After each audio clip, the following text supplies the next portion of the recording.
Can we go ahead and get started?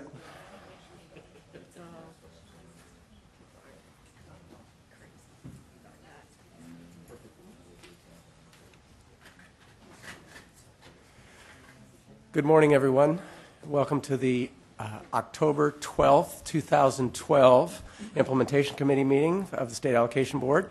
And I'm Bill Savage. I'm the Assistant Executive Officer for the board. And I'd like to go around and have people introduce themselves and tell everyone what they... No, never mind.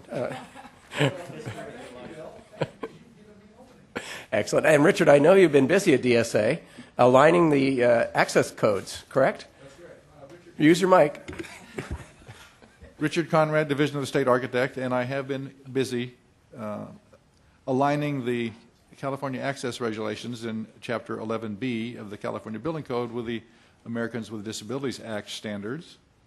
And that will be submitted to the Building Standards Commission for 45-day rulemaking on the 21st, 2nd, or 3rd of October. There'll be notice if you really care what the date is. And it should be heard for final approval on January the 10th. A Herculean effort has been And thank underway. you for all your efforts, and thanks to Chet Whittem, our state architect, for really spearheading that. And the other thing I say that I've finally decided after agonizing times to retire at the end of the year. All right. Thank you. After 40 years, 6 months, and 2 weeks. And how many hours? In the work, Okay. I'm not going hours this time. In the workforce, my last day in the office will be December 18th, and my last day on the books will be December 28th. Oh, thank you It is for all your... it is an interesting concept. Retirement. Well, I'll probably be somewhere. Maybe I don't know. So this could be my next to the last meeting or my last if Mr. Whittem decides someone else should take my place. But he's been not shown any interest in doing that up to now, so I guess I'll probably be here one more time. Sounds good. Thank you. Thanks. Thank you. Eric Bacher with the Los Angeles Unified School District. When are you retiring? 20 years. And 2 months and a week. Robert Pierce, representing suburban schools and Giants fans throughout the world. Dennis Dunstan, representing CEFPI, and would you like me to... Why don't we go around first, and then you can... Mary Morris, representing American Institute of Architects. Dave Zian, representing OPSC. Kathy Allen, representing CASH. Paul Hansen, County Schools. Lee Coop, representing CASBO. Fred Yeager, Department of Education. Before we go any further, Dennis has an announcement. I would like to announce that this will be my last meeting representing CEFPI on the Implementation Committee. As of next month, Laura Noss, who is in the audience, will be taking the seat representing the council, and most of you know her. She's got a lot of experience in school facilities and funding. I think she'll do a very good job of representing the council, and I'd like to it's been a pleasure for me to work on this committee, work with the committee members, and work with the staff. I think we've all done a very good job over the past, 14 years that I've been on the committee. So I'll still be around. I'm not retiring. Unlike Richard, I can't afford to retire yet. But okay. And thank you. Well, thank you, Dennis, for all your years of service. And you've been on the Implementation Committee as long as I've been coming to the meetings. So, it's like end of an era. And thank you so much for your service. Okay. Are there any public comments on anything not on the agenda? Hearing none. We're going to take a break at 10:30 today for some special events. And I'll keep everybody on time, but I do anticipate we'll be done this morning by noon rather than being here until 3:30. But that's only if you all behave. Sorry. Yes. This is my last meeting. It is your last meeting, that's right. So I'm going to turn it over to Brian Odell from the Office of Public School Construction to walk us through the next round of PIW, Project Information Worksheet for Modernization. Good morning. Brian Odell, OPSC. If we turn to page 13, that's the latest version. This page would be a new page that would relate only to modernization projects. So over the last few months, we were charged with the board to come up with questions, collect data related specifically to modernization projects. And we know we've had many different versions and took in a lot of really good feedback from everyone, talked about the challenges with trying to collect the data, present it, organize it, send it to OPSC that would be accurate. And so what we have here is a result of a lot of those discussions, a lot of the ideas. We can see that it's scaled back. There's a lot less data that's on it. The format is somewhat based on the new construction type format, the questions that are related to those projects, but we've tailored them specifically for modernization. Earlier we talked about, last few months, trying to get building-specific information, and all of that is taken out because of the challenges that districts told us that they would have in trying to complete that and for it to be accurate and meaningful. So what we have now is much more high level, focused on the components. So if we look at the big table there, it asks for whether it's a building replacement. It asks for hazardous materials abatement, site work, some of the different component types that we've been talking about that make up a modernization project. And then there would be a dollar amount associated with that type of work. And something to remember is that there's a total at the bottom. Now, we know that that total isn't going to be the total project costs. That's not the intention. It's just the total of what's listed in that column. And we know that there are other costs that aren't related to the actual HVAC, plumbing, these types of components. At the very first page of the PIW, we ask for total project costs. That's where that would be entered, whether it be state or local match. And we know that the two can't imagine a scenario where they would totally line up. Could be possible, but probably not. Can we stop and talk about that just for a second? In terms of what we're asking for under the amount, are we asking for hard costs and soft costs?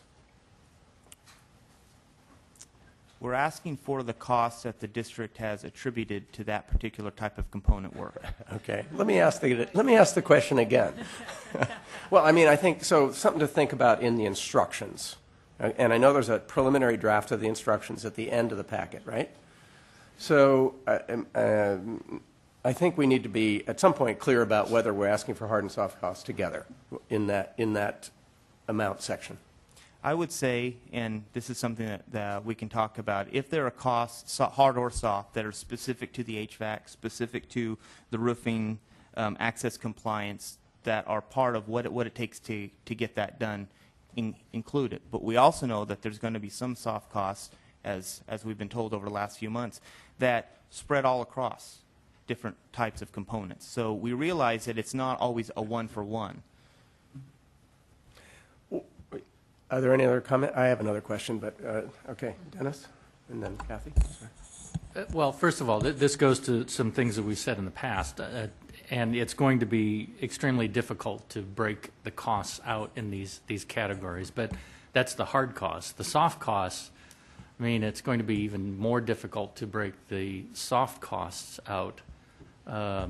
For instance, what portion of the architectural fees goes to HVAC as opposed to the mechanical engineer's fees, or the electrical engineer's fees? There's electrical that goes along with the HVAC. Wait, from a district standpoint, we're not going to get into that level of we don't usually see beyond the fee level of the architect. I understand that. If you're a district. That's my point, and that's why as you're saying, I'm agreeing with you that the instructions have to be very specific on what goes into this, and you can't just say, well, if it's if there's some soft costs that are attributable to that, then add them, because you need better guidelines than that. Okay, that makes sense. Kathy? Well, maybe just a little bit on that same thing. Yes, this is going to be a little bit difficult, but I can use my schedule of values to come up with the hard costs on these items. I have a couple questions about the categories, but to try and attribute soft costs to each individual item would be really difficult. But hard costs I could do. So, so that's, okay, Eric? I was going to jump on board with what Kathy said. I think you can get to a certain percentage of the actual dollar. I don't think you can really be precise or exact in this at all. We've talked about that a couple times. I think what we're looking at here is I see that they have an estimate and an actual column, and I think you'll probably find that most folks will actually just put estimate because no one's going to be purely dead on with returns of hard and soft cost components. It's going to be hard to say that it's purely actual, but I think you're going to get a best guess estimate, and as long as you're comfortable with that, then I think we'll do our best job to try to get you something. But I think it's going to be hard to pull every ounce of contract and plan and spec and just try to figure out every nickel and dime. That's not going to happen. But we can give you our best estimate, our best guess. That seems appropriate. My understanding of the difference between estimate and actual in the column usage, or at least in the past, has been that estimate was filled out when it was not the final submittal, and actual was filled out when it was the final, which is a little bit different than what you're saying. But I think you're probably right in terms of the sort of overall, this will be an estimate to a certain extent. Okay. Yes. Go for it. Yeah. I would echo what the other folks have said, but also I guess I have some questions. One would be on that estimate issue. Will OPSC accept that at the final PIW on this, if people check estimate? Or are you expecting the check mark to be on the actual at that point? That would be one question. And then the other one, do any of the numbers on here for amounts, are you going to be adding these up and trying to refer back to something else and make them reconcile? And I would have a concern about that. Well, in the best of all possible universes, that would be what you would do. But I'm not sure we've ended up there. And so I think what we're trying to get, and Brian, you can help me out anytime you want, is a rough order of magnitude of the expenditures in these overall areas. Yes? Yes, exactly. Like we talked about before, we know that when we total this up, we're not going to get the total project costs. There's going to be things that aren't just there. And part of the advantage to collecting an amount is, as we've been told, OPSC's been told, you have 5 components, but almost all of the job is only one, and you do some of the other peripherals. So we wanted to try to show that, as the chair said, that order of magnitude, and by having a dollar amount, it will help us get there to show that HVAC and roofing for one school is not the same cost or level of magnitude as another school. The cost won't reflect that, and it makes sense. On that point, we already know that. Why do we need to? I mean, it's been proven many other ways that costs differ in different places, so I don't know if that's a value that's going to come out of this, is to affirm that gravity works. Sounds like a Bill Cosby album. It's just data. It's just data. It's bond accountability. So wait, I'm not understanding what the... No, Brian's kind of that it would confirm that things cost differently in different places and different times for different reasons. I must have misspoke. I didn't mean that was the entire purpose of collecting it, just the fact that we're collecting data. Well, and as we're doing that, one of the concerns that's been pointed out is this order of magnitude. And so one of the advantages to having cost, but not the only, is that it would reflect that. So Ms. Coop was asking about the fact that, would you try to relate it to something else? And it wouldn't. That's not the purpose, is to try to make some other type of point. Yes, Lee? I still don't understand that, but... Well, I share your concern, Fred. I would like to have that wording about order of magnitude. We don't expect it to reconcile back to project costs on some other form. I would love to have that written down on this form in the instructions for school districts so that they understand and they're not expecting, nor is OPSC staff sort of going to interpret it differently as we move along in the implementation of this thing. Okay. Yes, Kathy? Can I ask some questions about the categories, or do you want to Do you want what? ask some questions about the particular categories? let's hold off on the categories for a second and just talk about the big chart and the concept for, yes. Okay, so my only comment, based on what Lee was saying, maybe down at the total, if it said not necessarily project total or total project cost or something like that, so that if somebody's trying to fill this out that has nothing to do with the project, somebody in an office someplace, they're not trying to make it match some other number and give us false information, so does not represent total project cost or something? Okay. Yes. One thing you should make clear in the instructions, I think that in like general contract schedule of values, oftentimes the general conditions, insurance, and everything is spread out over the entire, all the numbers. However, in many of the cases, in most of the cases where we see lease-back contracts, those numbers are broken out separately. General conditions, overhead, profit, insurance is often broken out separately. So you need to make it clear that in order to be comparing apples with apples, that those individual items need to be spread out as a percentage if that's the way you want these numbers to reflect. Those numbers need to be spread out as a percentage over all the other categories. Does that make sense? Yeah. I'm with you. Yeah. Hold on, Mary. I mean, I think there's an interesting sort of strategy thing about this, because if you're a facilities person in a district now, and who knows who's going to fill this out? That's one question. But I mean, I would assume you could develop a strategy that did include soft costs.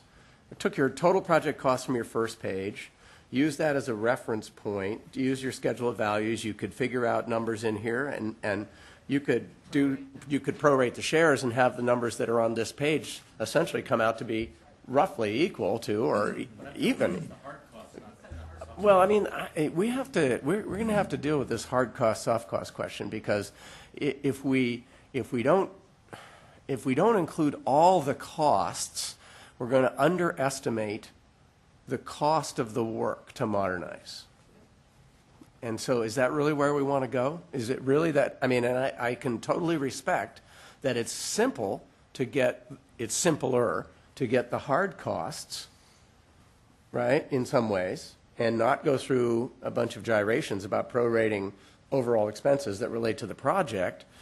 But anyway, it may underestimate the work. Well, so that's right. You're going back to the first page, aren't you, and reminding us that the dollar value there. The soft costs are indicated on the first So page. maybe I'm misspeaking. Maybe what I'm talking about is the contract costs, like general conditions, overhead, profit, bonds, all that kind of stuff. That needs to be prorated throughout the rest of the categories, yes. So the contract cost, give me the right terminology. Well, general conditions. I've been out of the field too long.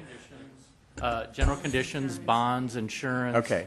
Overhead, fees, all those things. So it strikes me that we would want the instructions to say that that those should be included and prorated as a part of this.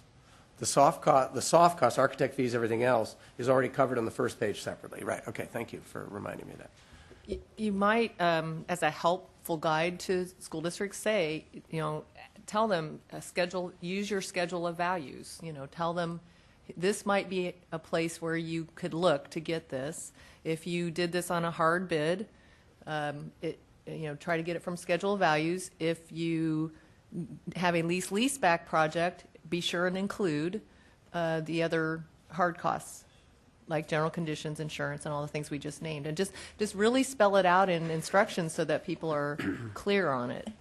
And that would get your hard costs on this. I just want to add, I think going forward that makes sense, but what we're dealing with is retroactively. So these are projects that have already been done, so I don't know if, do you have that?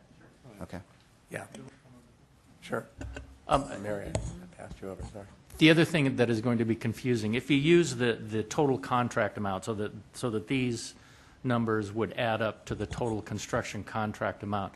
Another thing that you have to take into consideration is that on many lease-back projects, part of that guaranteed maximum price is a contingency.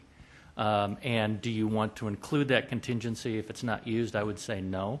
But that needs to be specified in the instructions that it does not include contingency, so this wouldn't necessarily add up to the total contract amount. Yeah, that's actually, that's a complexity, especially, yeah. I think, Dennis, wouldn't you, oh, sorry, Kathy. On the estimate, I would include the contingency when we're in process, when we're in progress on the project. And then at the final, if I didn't use that contingency and allowances, that comes back to me as savings, so it would come at a lower number on the total project cost. I think that would work out. Right. Ultimately, your contingency is taken care of in the last, probably the last change order, and the So when you do the your contract final- amount is reduced by the unused amount of the contingency. That's typical. And there is a soft cost contingency line item on the previous page, too, in the reporting of the project costs, remember? Is that design contingency? No, that's meant to be, I believe, change order contingency, basically, for the contract. But you're already reporting that. Sorry, Kathy. It's okay. Okay. So, Kathy? and then there's also allowances too. Okay. So I'm questioning why we would need to attempt to prorate the soft costs to these items on the list here, because as we've said, every project's different, and my HVAC project might be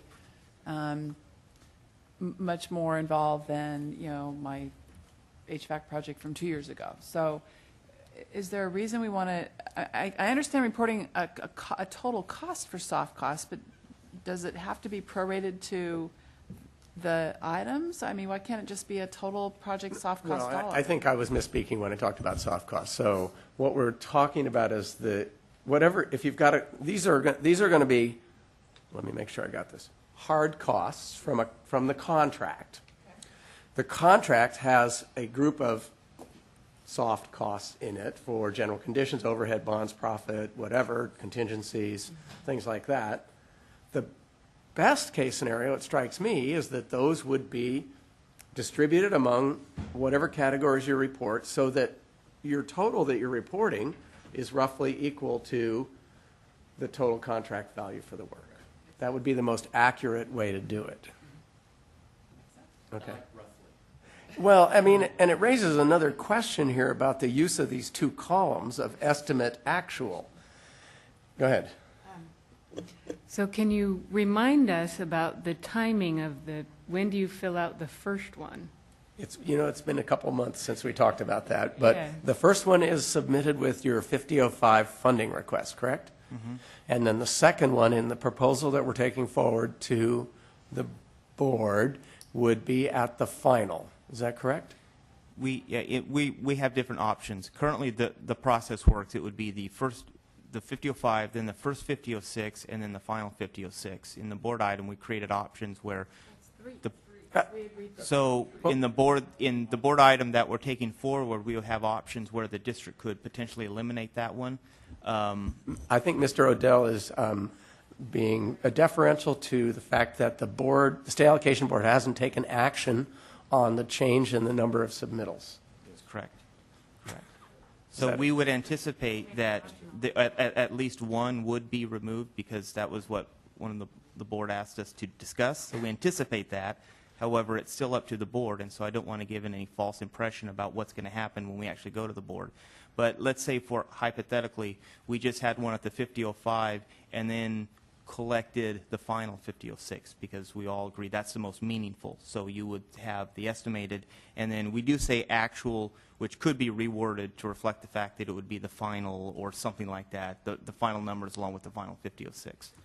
Well, it may be that, I know we use the estimate actual terminology in other places on the form, like on the first page, but in this case, if in the instructions we're basically saying that this number doesn't necessarily need to tie back to the contract, it's potentially the case that anything on here is going to be an estimate.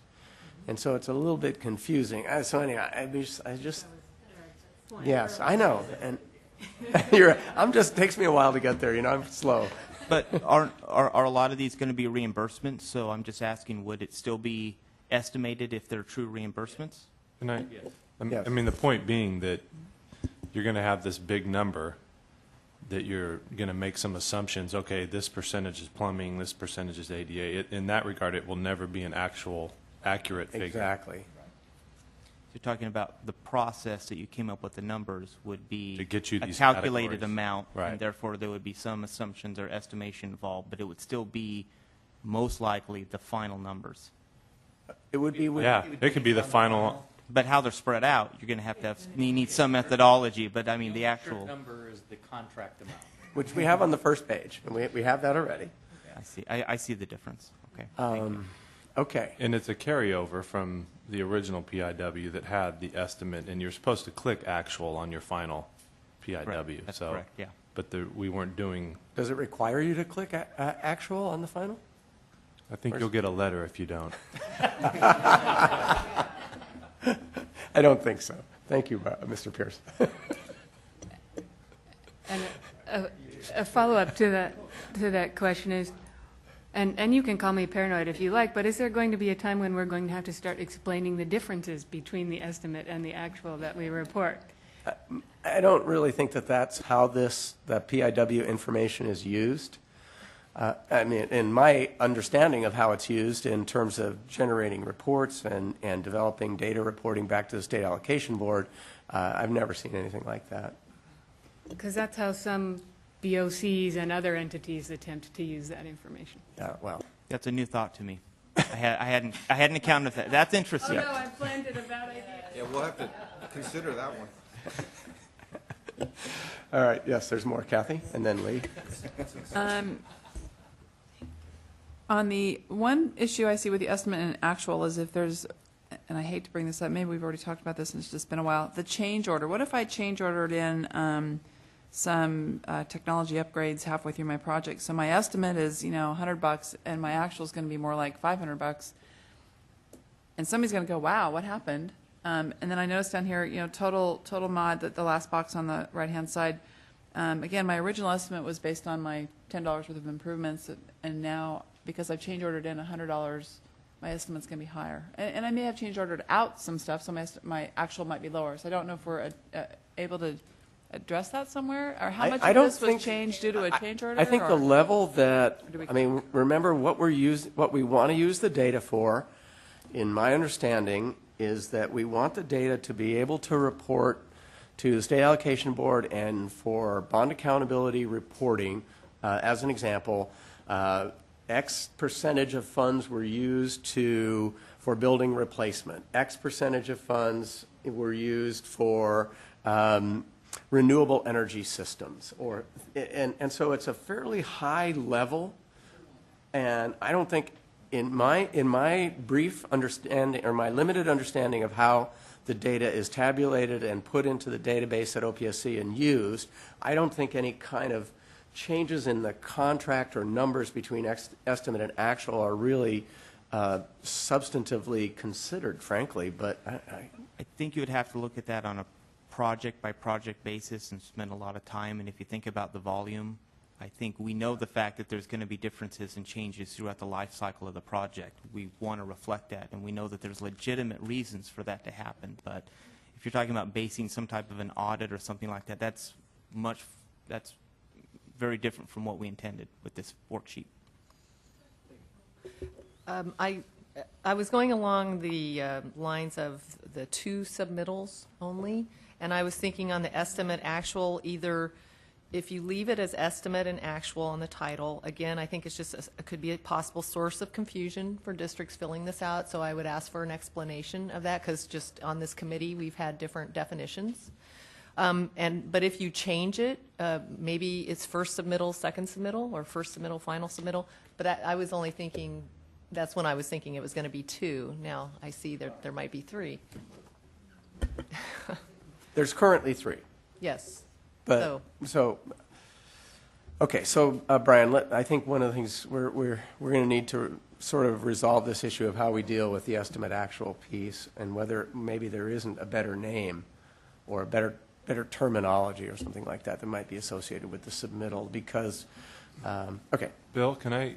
Yes, sir. When you look at page 7 and 11, I think those are totally appropriate in terms of estimate and actual. Yes. And you can easily say that's actual on page 13, maybe we just don't need that box to check at all.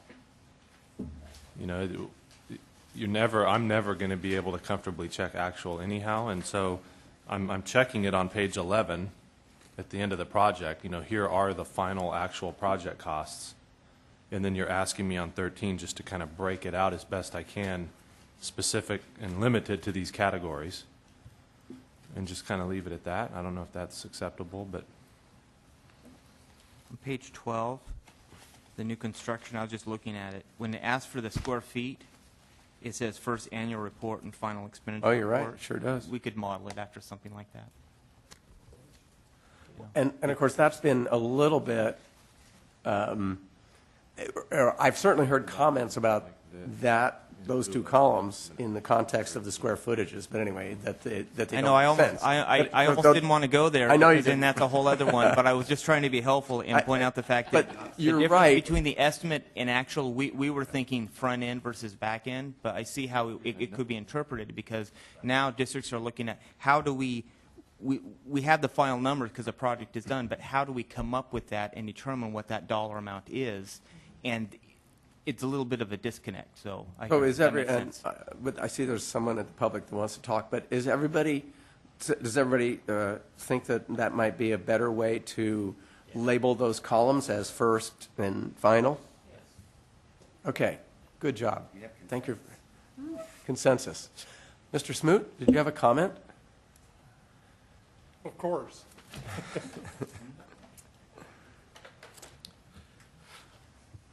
I just have to jump on Fred's bandwagon. Yeah.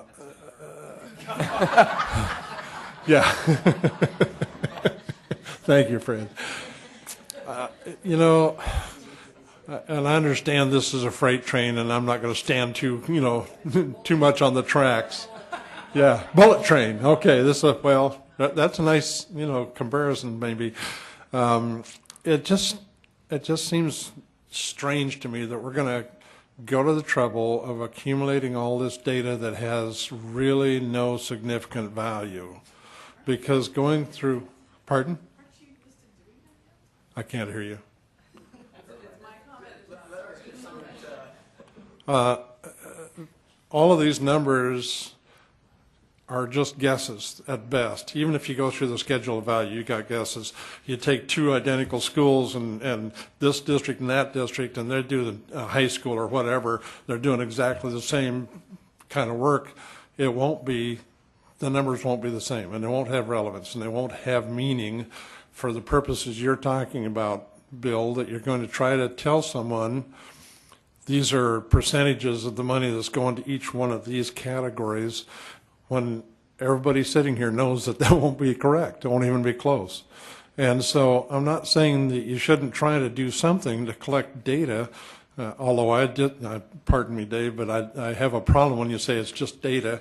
Well, what the heck are we doing just collecting data just because it's fun, I guess. But I really think you need to, like I say, don't want to get in front of the bullet train because it's probably just going to run me down anyway, but there's got to be a better way to do this. I mean, Bill, if you wanted to know the percentage of each of these categories that a total dollar amount is spent on, why don't you just ask for the percentage allocation of the total project, rather than trying to figure out a way to break down the costs. I don't know, I realize this is late in the game for that, but I've been opposed to this form itself, but trying to put together, and you're going to get to square footages and stuff that are just, drive everybody crazy. So I really like to see you work on this a little bit more. Well, and try to figure out a way to do this without trying to allocate costs. Just look at percentages maybe, I don't know. But in order to get to percentages, you have to allocate the costs as a proportion of the total amount. There's no other way to do it. Anyway, I appreciate your position, and I think I have a little bit different perspective, but I would have to say that this form, the way it's evolved here, is extremely simplified and really represents, I think, a very first step at trying to figure out where people have spent money on modernization funds in the state. And it's very, I was almost going to say dumbed down. It's not, and I don't mean it in a pejorative way, but this is very, very simplified. And so I think what we're trying to balance here is our first attempts as a state to collect data on modernization with what we have definitely heard from everybody, all the way around the circle. Maybe not from Fred, but regarding the difficulty of filling the forms out, the issues related to doing this retroactively, all the talk, and trying to respect that. And staff, I think, has tried really hard to come up with some way that's real basic, covers the fundamental areas of work, and gives us some very preliminary data that we can use to report back and try and have a better understanding of how modernization funds are being spent. And you know or what? Have been spent. I fully appreciate that, Bill. I really do. And I think you're absolutely right. The form has been worked over pretty good and has been narrowed down as much as it possibly can. I just got to go back and say, you're still asking for data that'll have no meaning when you get to the end of the line, and it's hard for me to just sit and say it's okay to collect this data that has no meaning, you know, when there must be a way to get there without having districts spend, I don't know how much time, Kathy, maybe you know how much time it's going to take to go through a schedule of values and try to allocate these costs. And stuff like that. I don't. I've never done it, you know, that, so I can't really say. But it sounds like a lot of work to me, and I can tell you that filling out the current PIW is a situation where you either assign it to a secretary that just goes, yeah, well, whatever, you know, close enough, or you assign it to an analyst that spends 4 or 5 days working on it, you know, the current form. And I'm just trying to keep that. I'm not trying to kill this form. I'm trying to say let's find a way to get data that has meaning, because you're going to get so many different things here that just have no relevance and no meaning in the end result. And if you're going to try to tell a taxpayer, I assume you're really going to try to tell the taxpayers out there that so much of your dollars went for these various things, and maybe it doesn't matter that it's going to be off by 20 or 30% to the average taxpayer, and maybe that's okay. I don't know. It just drives me crazy. I mean, I totally hear your concerns, and I think that in the big picture, we have a lot of work to do as a state to develop some better ways to collect data where the data, first of all, the data could be in standard reporting formats for every project, where it could be done as a part of the permit or approval process, which it already is. I mean, we get a lot of the data that we have at OPSC comes from the 5004 and the 5005, which is why we went through the process of doing the auto population piece earlier this year when we discussed it. And, you know, I've always said that the best thing that I, you know, could see is that when someone submitted a set of plans, there was the California Uniform School Facilities data thing, and someone with, and that means the architect, right, essentially, or it basically provides that information on the set of plans, and that stuff is automatically then populated into this data system, but it requires uniform reporting standards and agreement about those, and it requires a way that the process is incorporated into the plan approval and funding process, so the information is clear and accurate and standardized throughout the state. We're not there yet, okay? It's very clear. Can we get there over the next 20 years? Maybe, maybe not. But it would certainly be, given the amount of money that we're spending, $118 billion in the last 12 years, it strikes me that that we're woefully under-reporting, or we have no idea where a lot of that money went in some fundamental way, and so I think we have a big job ahead. Is somebody asking where it went? Well, yes, I haven't heard anybody we're trying to understand where it went so that we have a better understanding of what the need for school facilities, and it's really in the best interest of school districts to be a part of the process because it helps us all to I- understand what the need is. I think school districts definitely want to be a part of the process, Bill. I don't have any problem with that. I just think that you're asking for data that has no value, and that's what drives Okay, school and districts I'll get off crazy. my soapbox too. That's so okay. thank I you. will too. Thank you. Hold on, I had Fred first. Bill, I'm you, sorry, mentioned, actually. you mentioned a couple things of a first attempt or a high level of what is being spent on. And I understand, it's hard to say where does the curb for your air conditioner end and the roof begin, and when does it enter into the window work. Now, if we're looking at a first pass at high-level data, many districts, most, the majority, have done bonds informed upon comprehensive site evaluations of need. And they will say the school needs $10 million. The state, we're eligible for $2 million in state grants, and we did all these things on the list. That seems much more doable, perhaps more relevant as to looking at the holistic approach that the state funded on average X%, as opposed to trying to measure where something begins and when something ends when it's a system, not a thing, a discrete piece. Would that provide an alternative way to approach this? I certainly think it's one aspect of it, because what I heard you say, and it may not have been what you said, but what I heard you say was that the basis for truly understanding need and work that's completed is with a condition assessment and estimated costs of all the work that's needed at a school district, and that's really the first step. And that's what you mentioned as an idea of understanding need, which I don't know if this gets you there, Yeah, because no. it's a very small look at it. The other things to keep in mind is, I think when we fill out federal forms, there's a paperwork federal reduction form, which is Paperwork Reduction Act form, which is quite lengthy. But it asks, how much time did it take to complete this, or what's the estimated time? And you can attribute a cost to that. Would that be a value of the state to understand that, yes, we completed this form on our $2 million modernization project and it cost us $2,000 to do it? Is that a value? Is that a soft cost? Is it an allowable Yeah, expense? and we also know from both research and life that costs go up the more you require of things. If we're concerned, of construction cost and the state's allocation, the district's allocation, this has a cost to do it.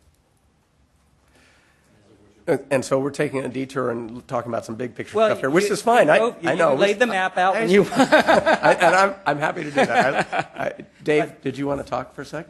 Yeah, I'll be short. Well, wait, that's new for you. I'll try. And Lyle, respectfully, I hear what you're saying, but we've spent a lot of time here trying to get discrete data, and I'll just say it. We would have liked to have had a lot more ties, and you use the words meaningful and useless data and those kind of terms. But I guess I submit to you where we are right now is we're at the end of a program. Over $11 billion has been provided by the state. We're not going to obviously capture all the discrete data or any actual data on that $11 billion, but this is a start. I'm looking at this as a start to start to capture data on the modernization program. It can obviously be refined for the next program. We'll capture the tail end of the modernization dollars, and respectfully, I would say that there is some meaning to these dollars. We have some semblance of scope. They may not be actual dollars. They're ballparkers, admittedly. We've heard you guys. It's tough to get down to the nitty-gritty, but does anybody really need to know that it was $101,000.98 versus it was, you estimate, $95,000? Does anybody really care at the end of the day? I don't think so. Lyle, I'm channeling you right now. So that's what we're trying to do, is get estimates here right now. Estimates, and then, you will refine it to what we're using the terminology final now, I guess. We talked about that versus the other term. But, I submit to you, I think they are meaningful. It's a start to get modernization data where we don't, if the decision makers or people ask us, even the taxpayers, what did you do on that project? Unless you go to the actual district, and some districts have really good discrete data, others don't. I've looked at the state, and some are really good at reporting and get on their websites. I've looked at LA's. I talked with Eric yesterday. a lot of data there, tons of data, almost hard to interpret some of it.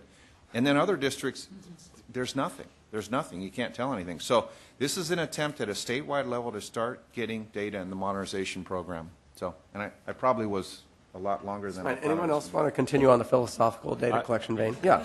Well, Rob first, please, and then Dennis. You know, it's frustrating because we're saying the same things we've been saying for, gosh, 4 or 5 years now. But every time these things get mentioned, I feel the need to kind of stand up and make sure we say the right thing. So I get a little worried when we start saying we don't know where the money went. We know exactly where the money went. There's funding applications, there's fund releases, there's a complete set of documents and plans at DSA, there's notice of completions with final project cost.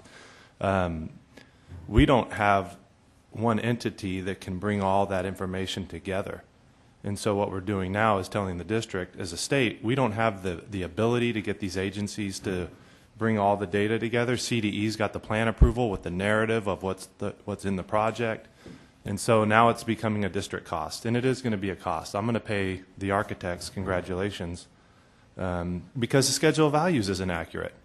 If you've ever been in a war room with the contractor, at the end of the day, they just start throwing numbers out because they're only worried about the bottom line. And then we push back on them and say, nice try, you're trying to front load your schedule of values so you get a big check at the beginning of the project, but you're really not spending that much on materials, blah, blah, blah, blah, blah. So even it's not accurate, which is the basis for making this more inaccurate. But I agree with what Dave's saying. I understand that you don't want the penny, but we're also coming out of a climate when some districts were running scared as a result of some things that were happening, unfortunately, in the industry. And so whether it be audits, what have you. So I get a little worried because I know where the money is, but I also know where the accountability is, and it's at the local level. My taxpayers at my district, which was what SB 50 was about, we're going to let you apply based on this funding eligibility process. You take the money, you match it, you do your project, and your local constituents will hold you accountable. And they do. So the folks in Elk Grove, the folks in Fairfield, they know exactly where that money went. So I have to say that. That's a really good point. Thank you. Most of what I want to say has already been said, but I want to build on it anyway. You talk about the accuracy. Your last meeting, after all. That's right. You talk about the accuracy, and do we want to go in with statistical data that is plus or minus 50%? I mean, that has no meaning whatsoever. Even if it's plus or minus, 15%, 10%. The more accurate you get, the more useful the data is. The problem is, as Fred pointed out, there is a cost to the accuracy. I mean, if we really wanted to get accurate, you look at some of these categories here. You have, for instance, access compliance and site work. Okay, if I were a district, where would I put sidewalks that had to be redone in order to be, and how do I break that out? The contractor will not break out those types of costs. Flat work is flat work, whether it's site work or due to access compliance. So first of all, you would have to specify in the instructions where those things go. That's one part of it. The other thing is to get accurate data to know what you're paying for access compliance. You would have to require the contractor to break those costs out. And the contractor is not going to do that without a cost. So it's going to add cost to the contract. It's going to add cost to the program. The key question here is the cost of having accurate data worth it? I mean, if we add cost to the program, does that really go along with the accountability? If being a taxpayer, I would object to that. I would say my taxpayers, I want my tax money to go to the actual construction rather than trying to compile accurate data on where that went. Rob is absolutely correct. We know where that money went because we have the plans, we have all the information available. So I would say that having inaccurate data is misleading and not useful, and having accurate data is costly. Thank you, Dennis. That was well spoken. Okay, so we have a little bit more work to do to get through this page.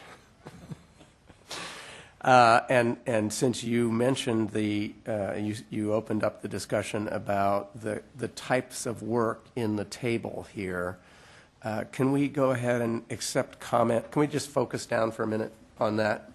And so my understanding, Brian, of the concept behind, and we've talked about the types of work listings, but does anybody have comments, concerns, or questions about the table and the types of work listed? Any major types of work that we didn't get that we need to add into here? Any issues or concerns?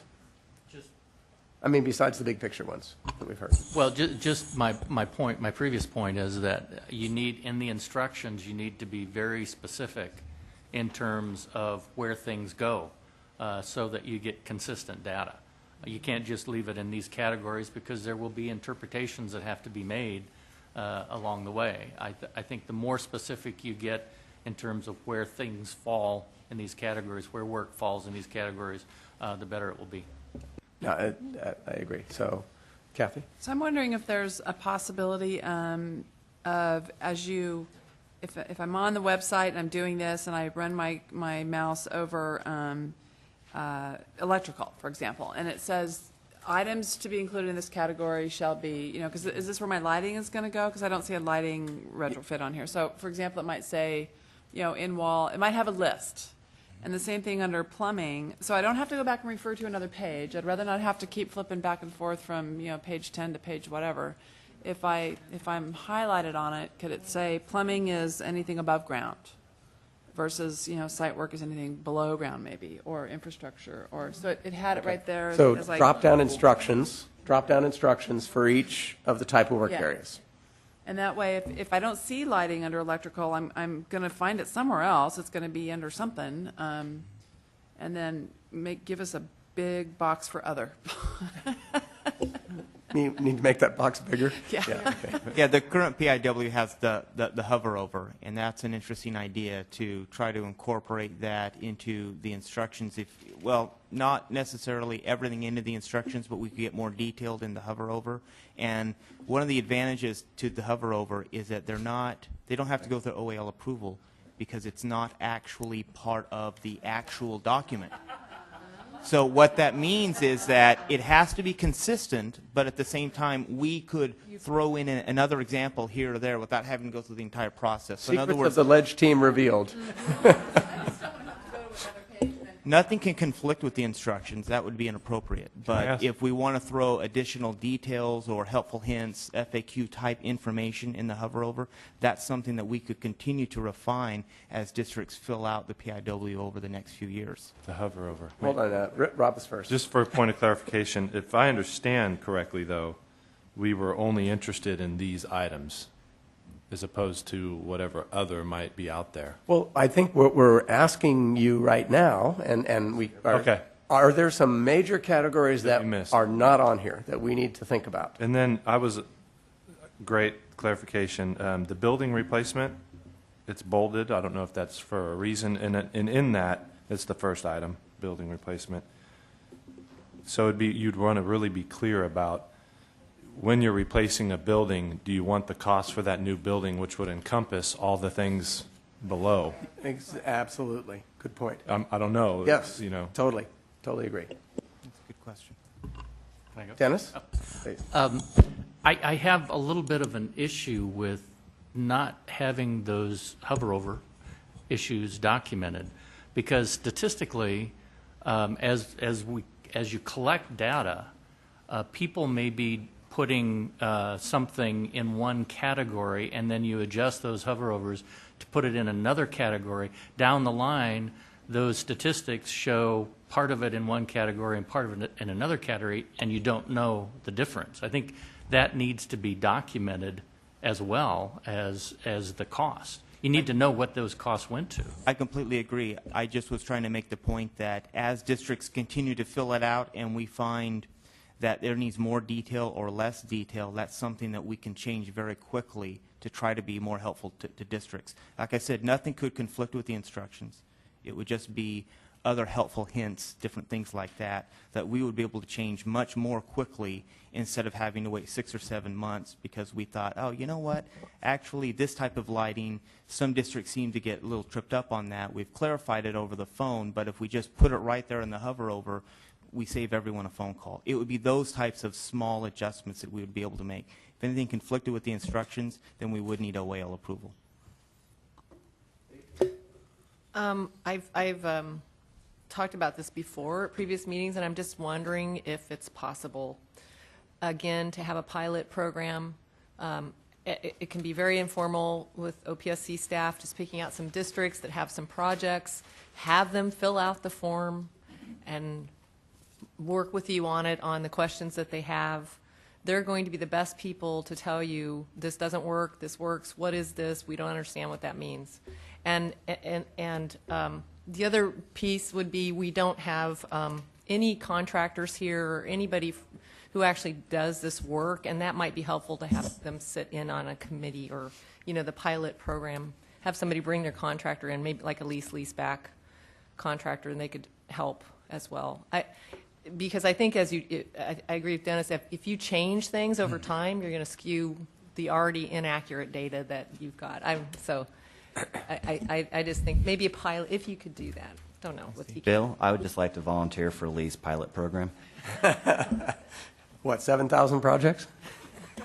Just one or two? Just a couple hundred. Okay. No, I think that's a really good idea. So let's take it back and we can talk about it. So great. Let's see. I think my biggest concern about the types of work and the instructions is clearly, so if you have, is the overlappingness of it. So if you have work that is access compliance work, that could include site infrastructure, site work, could include building interior work, building exterior work, etc. So plumbing. I think making the hover over clear about what it is we're trying to collect in each category and instructing people in relation to the sort of stuff that's really included in more than one category, and how do you get to what, you know, I think it's important to have a category for access compliance, right, or a type of work, but it certainly has the potential for spanning some of the other types of work that are already listed on the list. And so the hover over, the instructions, is going to have to be very clear to make it useful. That's for sure. I understand it's not broken out, but remember, part of where we're coming from here in OPSC and State Allocation Board is we're the funding agency, and this is a funding element for projects, and so there's always an interest in seeing and understanding the work and the cost of the work related to a specific funding category. Eric is next. Sorry. I just want to just make a quick comment. It's going to take a lot of people to fill the form out, and not all those people are going to have access to the hover over. In the sense that it's not going to be the one person. It's going to be my architect. It's going to be a whole slew of folks that aren't going to be sitting in front of the computer looking at the hover over to know what fills in each category. Is there some way that we can supplement the hover over category information in some capacity? You made the comment about OAL and instructions and stuff. Is there some other way that information could be readily available outside the hover over? Well, that term just sounds really odd. I know. The more I say it, it sounds weird. Is there just a supplemental document that we can hand out to the other folks so they understand what needs to be filled into these categories? The instructions to the worksheet is something that would be printed, and we want to be as clear and accurate as we can so that it addresses some of these overlapping and other issues, and that's something that you'd be able to hand out. What the hover over would do is it would basically, a lot of times it restates the instructions, and also if there was a question that constantly came up, that we could add another sentence or two that would provide additional clarification. That's something we would be able to do right away. So the instructions hopefully will be clear enough that you'd be able to provide the worksheet the relevant portions, and they will be able to point to the instructions for those portions, just like on the 5004 and all the other instructions that we have, and give enough guidance to make that clear. And that's our goal, So the instructions will delineate what should fall under the category of roofing? as best we can. Mary? Going back to the potential for redundancies, what happens if, I mean, those instructions are going to need to be very clear, because I can imagine a scenario where the total adds up to be larger than the total you spent if those things get double counted. And they will, because they are difficult to break apart. Oh, I see. Yeah, that's a good issue. Did you have a comment, Mr. Becker?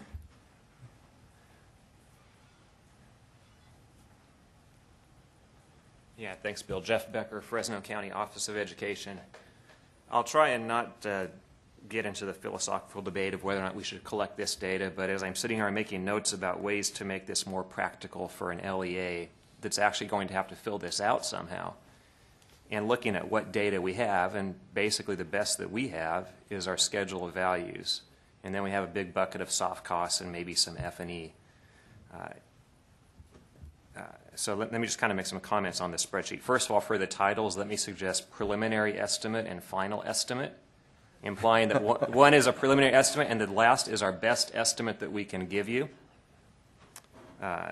Second, the categories that we're looking at here, I think should match up with what a typical schedule of values contains as closely as possible. And I'm a spreadsheet guy. I came from the business side of the house, so I love spreadsheets. And I also love it when things reconcile and tie together. I would suggest that on one axis of your spreadsheet, you list the typical schedule of values items. And then on the other axis, you list things where there's overlap. For instance, you could list plumbing, and then you'd have, you've got your above ground and underground plumbing, or you've got your plumbing that you allocated to your building replacement. List that on the other column and let us just break that down. And as long as those tie out to what the total plumbing figure is, it all reconciles. And then beyond that, and knowing that's going to be a real estimate, and we're going to probably have to pay someone to do that, or you're going to get, an assistant's best guess. The second is all these soft costs and overhead and profit. You could simply do a proration based on the percentages of those other numbers, knowing that that's simply a proration. And you could also give the district an opportunity to adjust those prorations. So if that proration is just out of whack because of a unique aspect of the project, let us change it. But otherwise, just let it fall out. And know that that's the data that you're getting.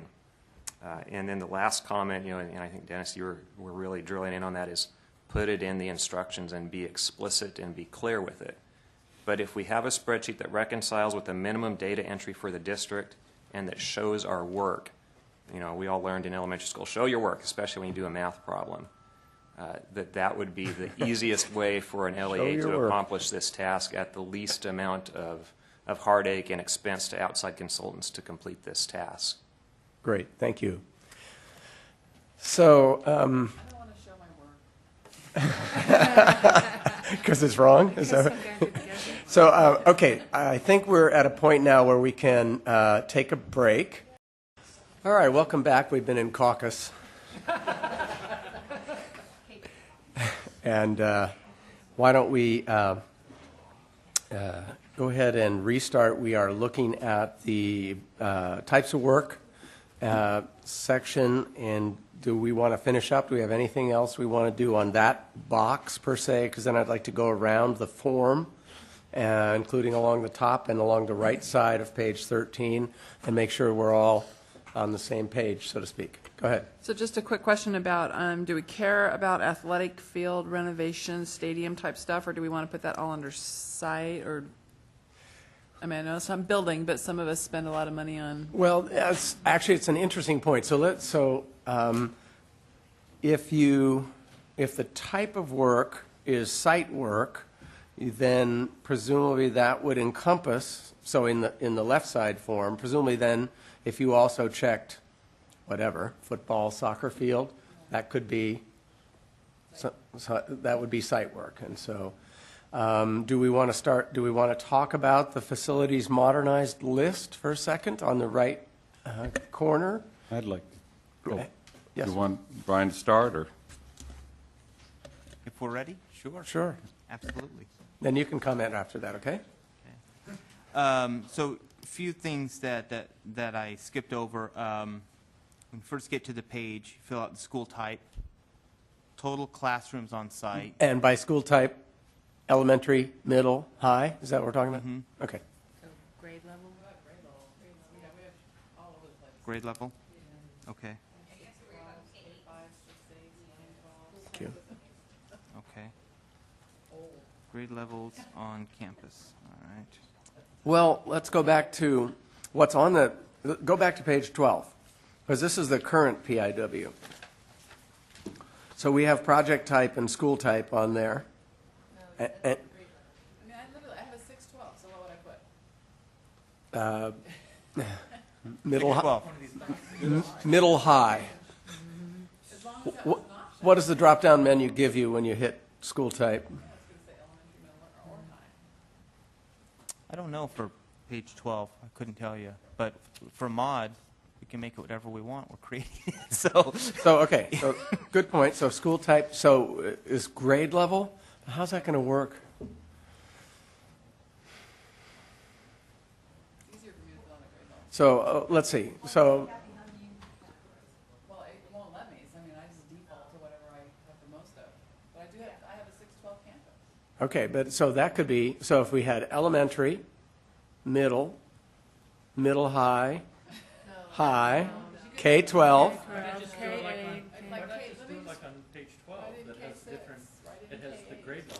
but page 12 also has, under school type, Grade level served. grade level served. And we Okay. can have a checkbox. Well, we already have the checkbox on the right side, right, for the grades and the pupils. No, now it's just facilities modernized. So if you look at page 13, for the modernization okay. page, it asks for, well, it will ask for grade levels on campus, and then we could do something like, a drop-down box, or, or you check off the boxes or something. Or we might just blow it up into a larger table. We'll have to see formatting-wise, but that's a good point. It might be useful to capture more variations than just K6, 7, 8, 9, 12, Okay. elementary, middle, and high. Total classrooms on site. So again, it's on site, not modernized. So just how many classrooms are on that site. Total pupils served on the site. Again, not necessarily which ones were in the classrooms that got modernized or impacted by the new facilities that are being modernized. Just what are the total pupils? Oh, Brian, I'm back. Well, Rob's not here. For the multi-track districts, do you want, like their enrollment number, or 75% of the enrollment number, or? Total enrolled? How many multi-track districts are left? Well, there's Rob, and there's others with a. And as of July 1st, 2012, LA Unified is no longer on Concept 6. So, we got that going. Congratulations, Eric. Yep. We have a cake for that. Eric has to bring it. Do the total classrooms on site include library, computer lab, or is this strictly teaching stations? Teaching stations. So on the Teaching hover over, stations. it's going to say something like that, or? We'll take a look at that. We might just relabel it teaching stations. I don't know. Take a look at it. Good point. And then total pupils served. Our thought was that we would capture the total attendance. Enrollment, I'm sorry, enrollment. Yeah. Total enrollment. Okay. So we can, Well, yeah. I mean, literally, what day? Seabed's Day, or, no, wait, that's not Seabed's anymore. What do we call it now? It's still Seabed's. Seabed's Day? Second Tuesday after the first That's kind of what it is, yeah. Yeah. Because it changes all the time. okay. Well, you'd presumably do it in relation to the time at which either the application was submitted or the form itself was submitted, probably, right?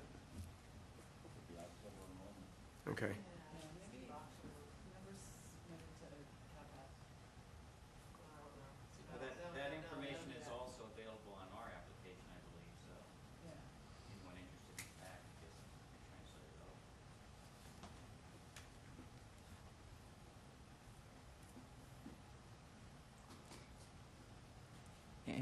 then for facilities modernized, check all that apply.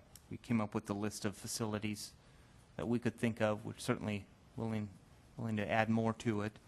Classrooms, admin support, gym, shower locker room, NPR/cafeteria, cafeteria standalone, kitchen, library, performing arts facility, restroom building, baseball diamond, softball, football, soccer field, playground, hard court turf, track, swimming pool, stadium, and then our infamous other always gets thrown in there. Okay, so let's go around on this one. Yes, Dennis, and then... I'm just curious, why are the bottom categories that have to do with site work, which are clearly under the ed code not allowed in modernization projects? That's why not, that's are not they- true. These kinds of facilities are modernized using state funds all the time. I'll have to go back and review the definition and... They don't generate the eligibility for the modernization, but you can use your modernization funds. As long as they're existing and there are regulations that govern when they can be modernized or repaired, repair ADA type things. Very common. Yes. On probably restroom building might be a little misleading because restrooms are often in classroom buildings. So I don't know how you want. Are you counting? Are you counting? And then people will ask, do you count men's, women's, staffs? Yeah. Do you want each separate restroom? Well, let's just make it simple. Yes. No. No. Can we assume the school has restrooms? We don't need to write it down? Well, They want to know if they're modernized. Yeah. I would think probably DSA would require at least some sort, or previously. Well, hasn't it? but see, so right now we only do we only do student restrooms, but I also don't do kindergarten restrooms, and I don't do staff bathrooms. So, I don't know if you guys care, but I mean, Well, I used to 7 years. Bill, do you care about whether it's student restrooms or staff restrooms, or what do you want? I think we're just looking for, it might be simplest to just say restrooms. Restrooms? Yes or no, restrooms. Well, and then it says number. Yeah, and so then you could put one staff. No, not on the stalls. No, don't go there. What about just restrooms? Let's let Paul talk. Thank you. I've been waiting for this item. I think what he's trying to do, or what they're trying to do, is match what's on the new construction worksheet, page 12 in the handout, and that lists the component types. And on there is restroom buildings. I'm fine with that. I'm fine with all the component types is listed there. What I have a problem with, though, we're back to that same granular analysis. We're getting down to whether it's a softball diamond or a baseball diamond, and I'm like, have we made any progress with really eliminating things, or are we just adding? So, I guess I would wipe out on the modernizations anything having to do with those additional categories, and just keep the component types that are listed in the large box on page 12. And as far as eliminating things, again, we're adding a whole new page here, and I think OPSC has done a very good job with condensing the requirements for what they're looking for. It's simple is enough to where you can fill it out. We got rid of the whole issue of breaking down on a building basis, which is really helpful. But what I haven't seen, and this is maybe a little ahead of the game, is we haven't eliminated anything, it looks to me, on this evaluation of the bid climate on page 14, a whole page. We're adding a page, let's eliminate a page. We're getting really good information now, or we could potentially be getting better information, at least some information on modernizations, and we're going to be able to hopefully be tracking things a little better on a square footage basis. That's really the indication of how the bid climate is, how prices are relative to the square footage. So why can't we just get rid of this whole page on evaluating the bid climate? That would save the school districts and county offices a lot. I think that to be just, we're focused on the modernization piece right now. And I don't disagree that there's some other areas of the forum that probably still need some work. So we'll take that back too. Okay. if I have a standalone restroom building, to me that would be easy. But if I do, it's going to be a portable, most likely. More than likely, though, all my restrooms are attached to classroom wings. Sure, that's So- very common. So by checking restroom building, I don't know. I'm confused. I don't know what I would put there. I think it would be better to just use the term restrooms. Okay, so Simple. now I'm done 2 wings, and let's say I have 2 sets of gang bathrooms in those 2 wings. So when I check the box, is the number going to be 2 or 2. 4? Because I did 4 gang bathrooms. So So as you long have as it's two sets of 2? 2 sets of 2. Perfect, 4. 4. So just the instructions Make it just need clear. to, Understood. No, that's a good question. and then there might be a staff toilet in there. So yeah, do I put 5? Do 5, say 5 then. Just put what you think is right. Absolutely, right. Yeah, Paul, you have a follow-up? Well, a follow-up to her response. I think the reason why we had it listed as a restroom building is because that's when you want to know when it's a restroom building. I didn't think we wanted to go chasing bathrooms all over the campus. When you're doing a gymnasium, it's got bathrooms, and that's understood. If you're doing a administration building, there's bathrooms, and you understand that. I don't think we need to be chasing it down again on another granular level. If you've got a building that's just restrooms, we're going to acknowledge it as a restroom building. That's my take on it. So, okay, so taking that thought, taking the non-granular track, if you put your hover over classrooms, it could say includes restrooms and ancillary spaces, custodial closets, and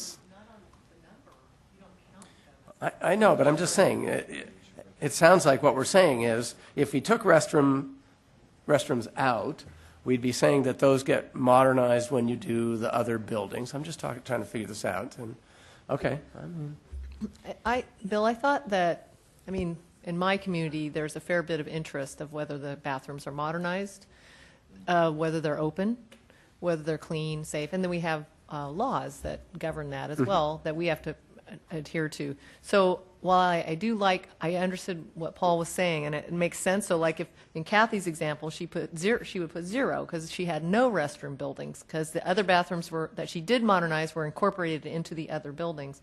However, if you want the data on how many restrooms are modernized, which is actually a number of interest, it is actually. Then I would unfortunately disagree with Paul respectfully.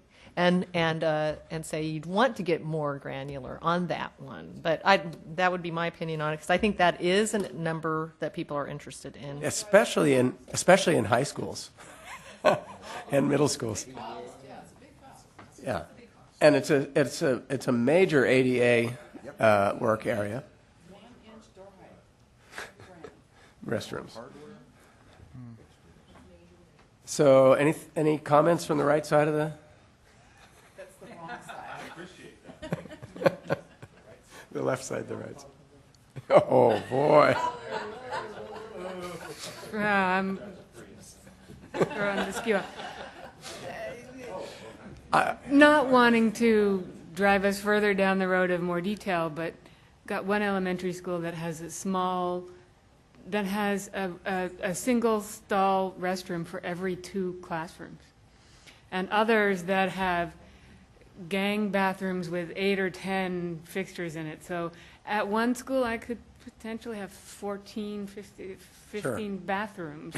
Right, And just so you know that there's a real broad range yeah, of definition of and what's a that would be bathroom. very common with preschool and kindergarten because they would all have, a lot of times they would have the adjacent Yeah. bathroom. But right? it's happens at beyond kindergarten and preschool, and it's probably going to start happening more if you read your 21st century education stuff. Fred, you're supposed to keep us up to speed on that 21st century learning. No, just kidding. Paul, all right. 21st century learning like government should be streamlined. Thank you, sir. Okay. Okay, if we put our marketing hats on for a second and we're talking about the great strengths of the modernization program, are we really going to be advertising? Are we going to 336,000 restrooms were renovated, or and what is that really going to mean? So because we have restrooms that are in locker rooms. There's group restrooms, there's individual restrooms, there's staff restrooms. Yeah, I don't disagree. I with mean, this. You can get it's pretty granular. nothing you can market. It's nothing you can talk about that's going to be really exciting. I kind of just, I know, I think, I respectfully disagree. Restroom renovations is very, very expensive. So I do think that of all the costs that we are trying to capture, that's probably one of the more important costs that I would like to show, but only maybe because I've done so many of them. But so if there's a way to calculate that. I mean, OPSC has a whole cost for toilet room renovations, right? So the reconstruction that's separate from everything else. I mean, it's a big cost issue. Yes. Part of the nuance that doesn't get told from this form, though, is the amount of ADA upgrade that we have to do on restrooms, and maybe some, and there's complaints about that. There's a lot of money put into it, and this won't capture that. And again, where do you put that into ADA compliance? And Restrooms, all the restroom, yeah, there's Plumbing that and building huge overlap interior. on that other side, huge Building overlap. interior Yeah, systems, all over. plumbing, electrical, Right, it's and everything. access compliance. Yeah, so this part, I know we're over here, but it's not going to capture it, and that is a big part of the story, anecdotally, of what we deal with. So are we okay with, I want to try and reach consensus on the restroom question. Are we okay with it changing restroom buildings to restrooms? Yes.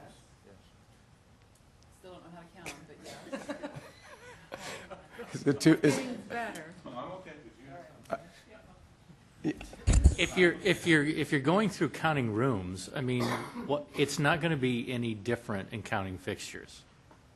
oh, no. I mean, that's the only way you're going to get to an accurate indication of what was. I mean, your plans.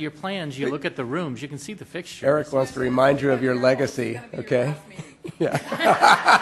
This is your last meeting. Meeting This is not what you want us to remember you by. Meeting adjourned. All right. I'm sorry. Mr. Pierce, I had to yes. step out, so I'm sorry if I missed this. Do we know what constitutes you checking that box? That's what we're going over. Okay. Trying to figure out. What do you mean, what constitutes? It means, did you modernize it? So I changed a sink. I changed a drinking fountain in the multipurpose room. That's it. I checked the box. Well, because I wasn't modernizing the multipurpose room, but Richard said I had to change the sink or the drinking fountain. He said meant the the drinking division fountain. of the state architect, I think. So I mean, so you check the box if you touch it. Well, I think, again, Don't say reasonableness applies, please. we want to know if you modernized it. We'll be able to tell. I think that we're trying to say it's a modernized facility or not, or a modernized building component. Then I wouldn't check it. And you probably wouldn't then use your judgment. That's as bad as reasonableness, but thank you. Bill, if Okay, I could, I mean, Lee. this is part of the problem, isn't it? It's so nuanced and it's so subjective.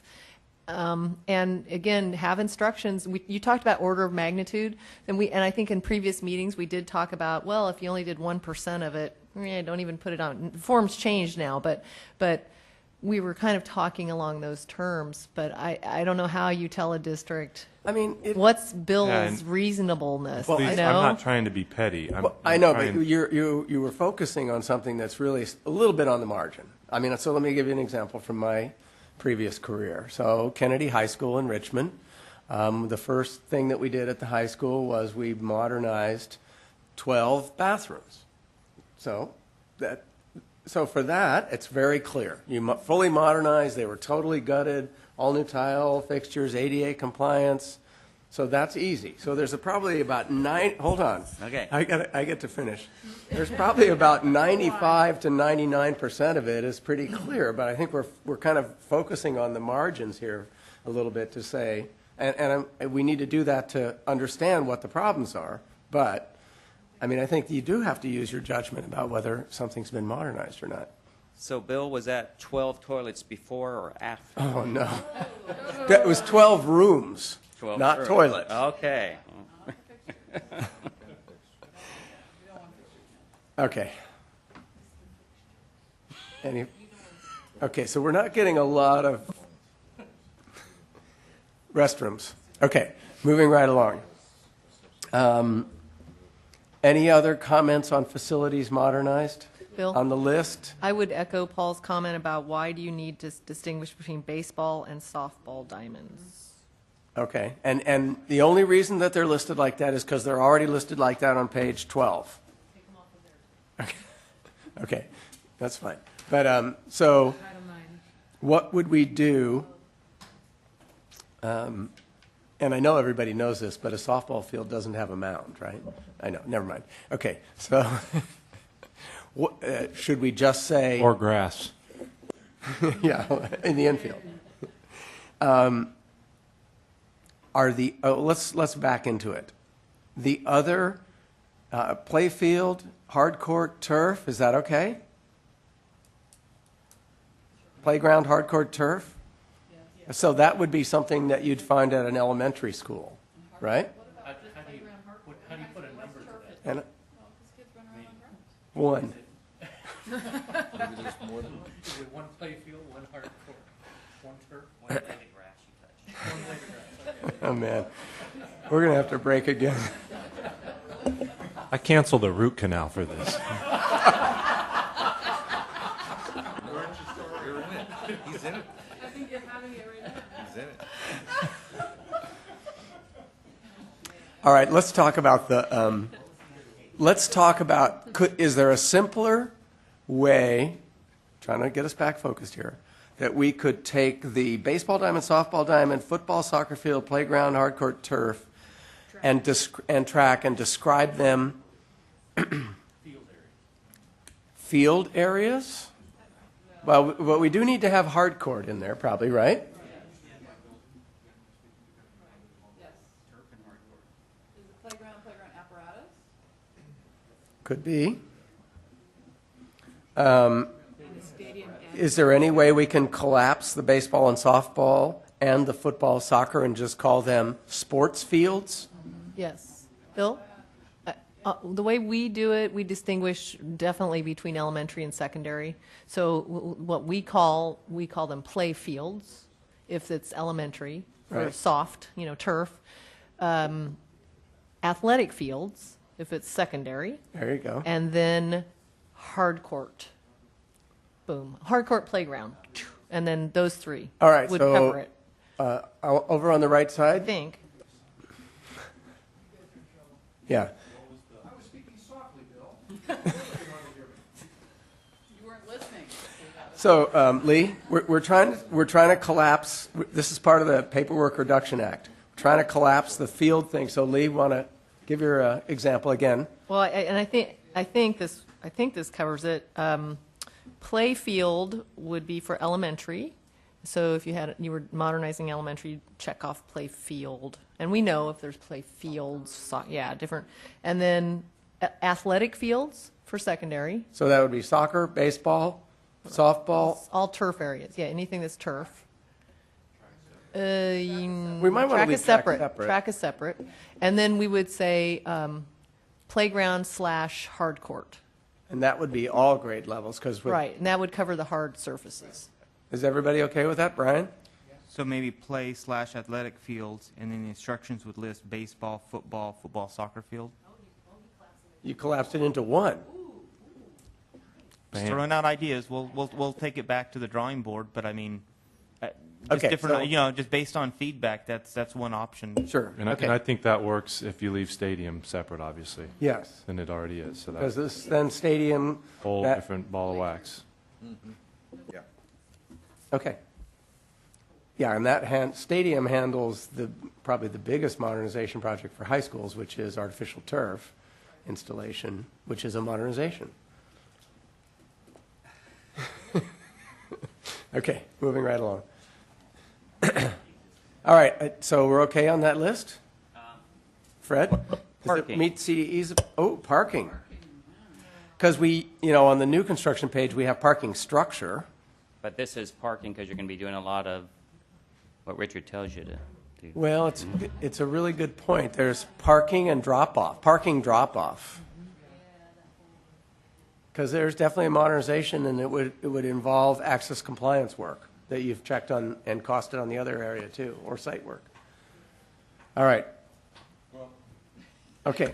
May I just say something? I mean, this list here, we're just trying to get numbers. We're not trying to get amounts or square footage or anything like that. This is just numbers. So do we really need to say that we renovated one parking lot? But you're parking lot. I mean, in my experience, looking at PIWs that are online that have been filed, it's not uncommon for districts to just check the box and leave the number out.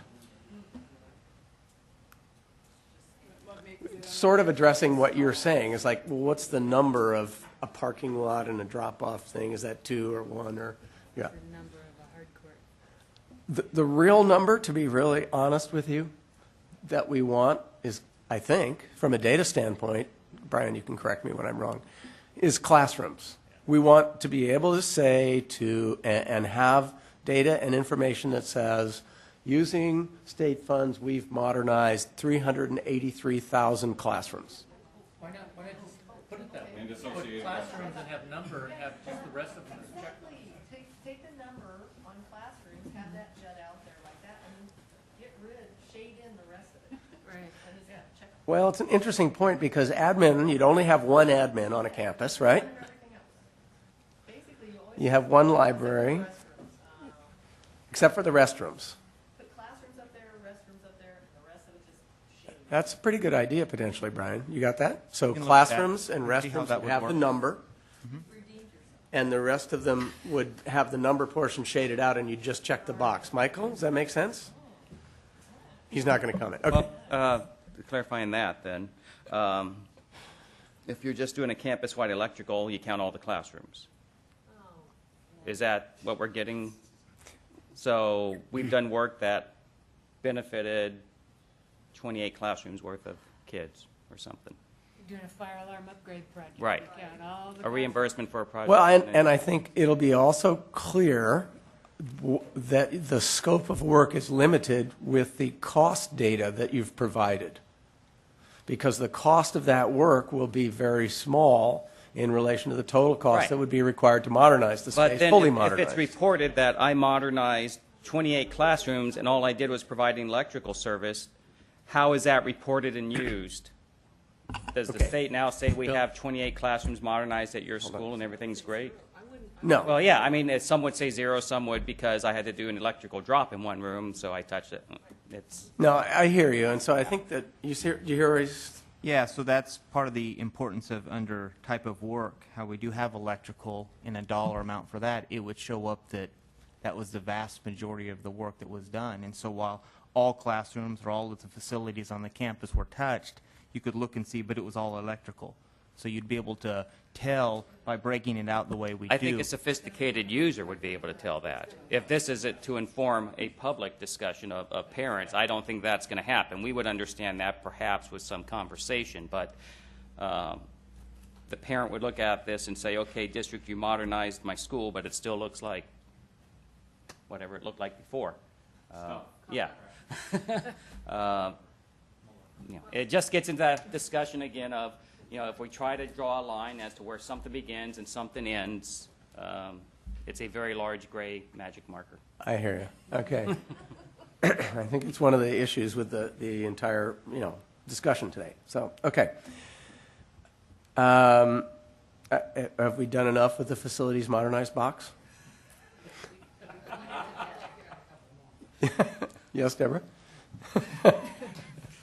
It's your birthday. You can add as many as you want.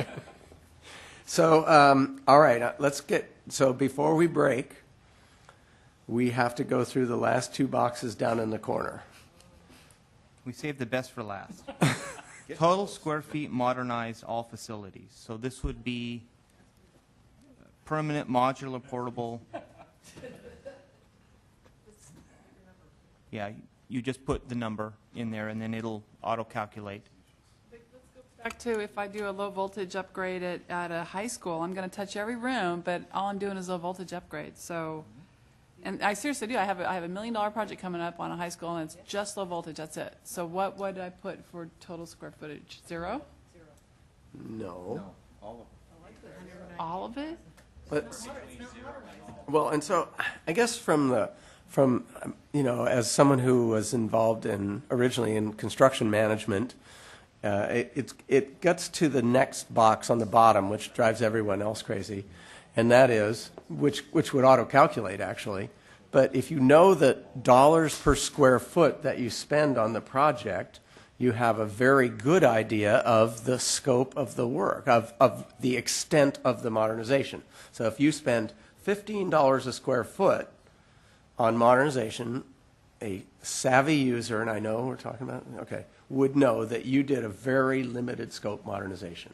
If you spent $150 a square foot, we could probably deduce that you did a fairly robust full scope modernization. So the square footage, coupled with the cost that you've already reported on the first page, provides, in relation to the construction industry, one of the best indicators of the scope of work. Richard, you're agreeing with me, so I'd like you to talk first. I agree with you, Bill. Can I say something, Bill? I'm agreeing with you as an architect. Thank you, sir. Yes, sir. So I was just having a little side chat with Kathy here. On her example, I just touched it. It was all electrical, $1 million. Show the square footage of the buildings you touched with the electrical. And now what Brian said earlier, you'd see that, $1 million of work was electrical. So you'd know immediately, this, you just touched it. It was just electrical, but it was within this square footage. So that's what you'd get out of this. Yep, I agree. Eric? Boy, this goes back to some of the earlier conversation we had. It's asking a level of detail of information on a per building basis, square foot of what we modernized. To your point, Bill, that you talked about, it gives you an idea of how much we modernized. I think we answer a lot of that by the fact we just filled out and spent the first 2 hours of our day talking about scope work and the amounts and actuals versus estimates. I think anyone who sees that information knows what we did. Driving down and having school districts spend additional time trying to find out what the square footage of the modernized building area is, I can see it has value. I just don't see how it has value today. I think going forward, it will help us, in putting together whatever it is that the state is trying to put this database together. I just look at it in terms of the amount of effort that it's going to require on a school district to fill out all this as it is, and then to try to break it out if it's not recognizable. For my school district, we look at it in terms of school site. We report it to our community and our taxpayers as what we did at the school site. We don't say that in building 1 we did X. We don't have it to that level. I can tell you that at Jefferson Elementary we did HVAC, we did asbestos, we did and here's the scope of the work. In fact, I shared with Dave that that's how we reported on our website too. I think generally knowing what we did at the school site is far more valuable than knowing what I did in a particular building, what the total square footage of that building is. I think people just want to know, what did you do? They don't want to care about what the square footage was. They want to know, did you replace that? Honestly, at the end of the day, a parent only cares about, is the room hot when it needs to be hot and is cold when it needs to be cold? That's very basic, and the bathrooms are clean. That's, at the end of the day, what I think general public wants to know about their school facilities. What the state wants to know is, I see Dave nodding his head, what the state wants to know is really get down to the detail. And first of all, I want to say, you guys have worked extremely hard to narrow this from where we started 4 or 5 months ago. I was never a fan of the PIW for mod. I think it was premature to have this conversation in light of where we're at with the current status of the program. Certainly, I think this type of a conversation is needed as we move forward under the new bond. And collecting this information is a heck of a lot easier at the front end when all this information is right before me and available immediately, because I'm filling out the applications. And it's just the retroactivity of this is extremely challenging and onerous on school districts. And I just would rather, if we can keep trying to focus on how we can minimize this and focus on what truly is of value, I'd rather do that. I just don't feel that breaking down by building what's modernized and by square foot is value. Well, I know, we're not proposing to break it down by building. I think the question here, so since the bottom box automatically calculates, takes the project cost from the first page and divides it, the square footage, right? So we're really talking about the question, can we ask, and how hard is it really to get the square footage of modernized facilities and insert that? And when I filled out, I've only filled out a couple PIWs because I didn't have new construction projects that much, all modernization. When I did do that and I needed the square footage is asked for on new construction, right? Yes, it is. And so it's part of what's done now. So if you look at page 12, the square footage from DSA approved plan is a column in the component type box. So it's something that's done now for the PIWs. When I was filling mine out and I got to it on the screen, I walked over to the plan room and I looked at the page that the architect has on the plans, which is for DSA's fire and life safety or review, and it has the square footages, and I added them up on a Post-it, and I took them back to the computer and I inputted them. It took about 10 minutes. So I don't think it was that onerous, and it's a pretty important piece of data as a data field and a person who's interested in data. So anyway, I was just trying to... You know, I looked at trying to find ways in which we can make it easy too. I thought, and I was just talking to Richard before, and since Richard's in my conversation, I asked the school district to just do a quick sample to see if the information can be found on the DSA tracker. And there's a field on the DSA tracker already for modernization and new construction and the square footage of what's in the modernization. That information is already contained within DGS. My only problem is that the sample I checked, it actually claimed 0. Yeah, it's total. Is it Code square footage, it's not Code, you said. code square footage, not project square footage? Well, that's what I just asked Richard before. That's not, because you get exempt. Well, I was trying to clarify if, I believe it would be the scope of the project, the square footage of the scope of the project that was submitted. and that's what you're asking. And so it's a good point, actually, though, you're raising, because when the district fills out the project tracking number application online, the district, remind me, I haven't done one in a while, you insert the square footage at that time. No. Yes. For PT number? For a PT number. No. Yeah. Michael, can you pull it up on your iPad? Pull up PTN generator? No, you're stuck? Okay, sorry. Okay, but so what I'm hearing your point is, we may be already collecting this data. Right. So, okay. We're going to go there because you're already collecting all this. No, we're not already. Well, No, Eric, we're not collecting the cost information. on that number you report, that's the DSA, and we'll assume it's the project scope, but that could be 3 different projects that you will turn in? Well, that's a whole other issue. Right. If I've got 3 separate modernization applications covering the same square footage, this doesn't really help to that point. Which a lot of mod applications are like that, so. So I'm not sure how we do. I mean, that's a second point I Right. want to raise, and I've Right. raised it before, but Because we're that's- going to be triple counting, your high school will now have 800,000 square feet, because we've counted it 4 times for the electrical, the fire alarm, the, whatnot. So I just think there's a lot of complication in asking for the square footage that I just don't know at this time we're ready to deal with. And I think everything else we're doing, I'm fine with. I'm very comfortable with. It's just this one point is I think there's layers to it. It's amazing. This is the only piece that's actually important from a data standpoint. But anyway, sorry. I'm sorry. I have a question when Well, let Mr. Pierce go, and then you can. For new construction, Bill, I agree. It's pretty easy because you know what you're building, right? It's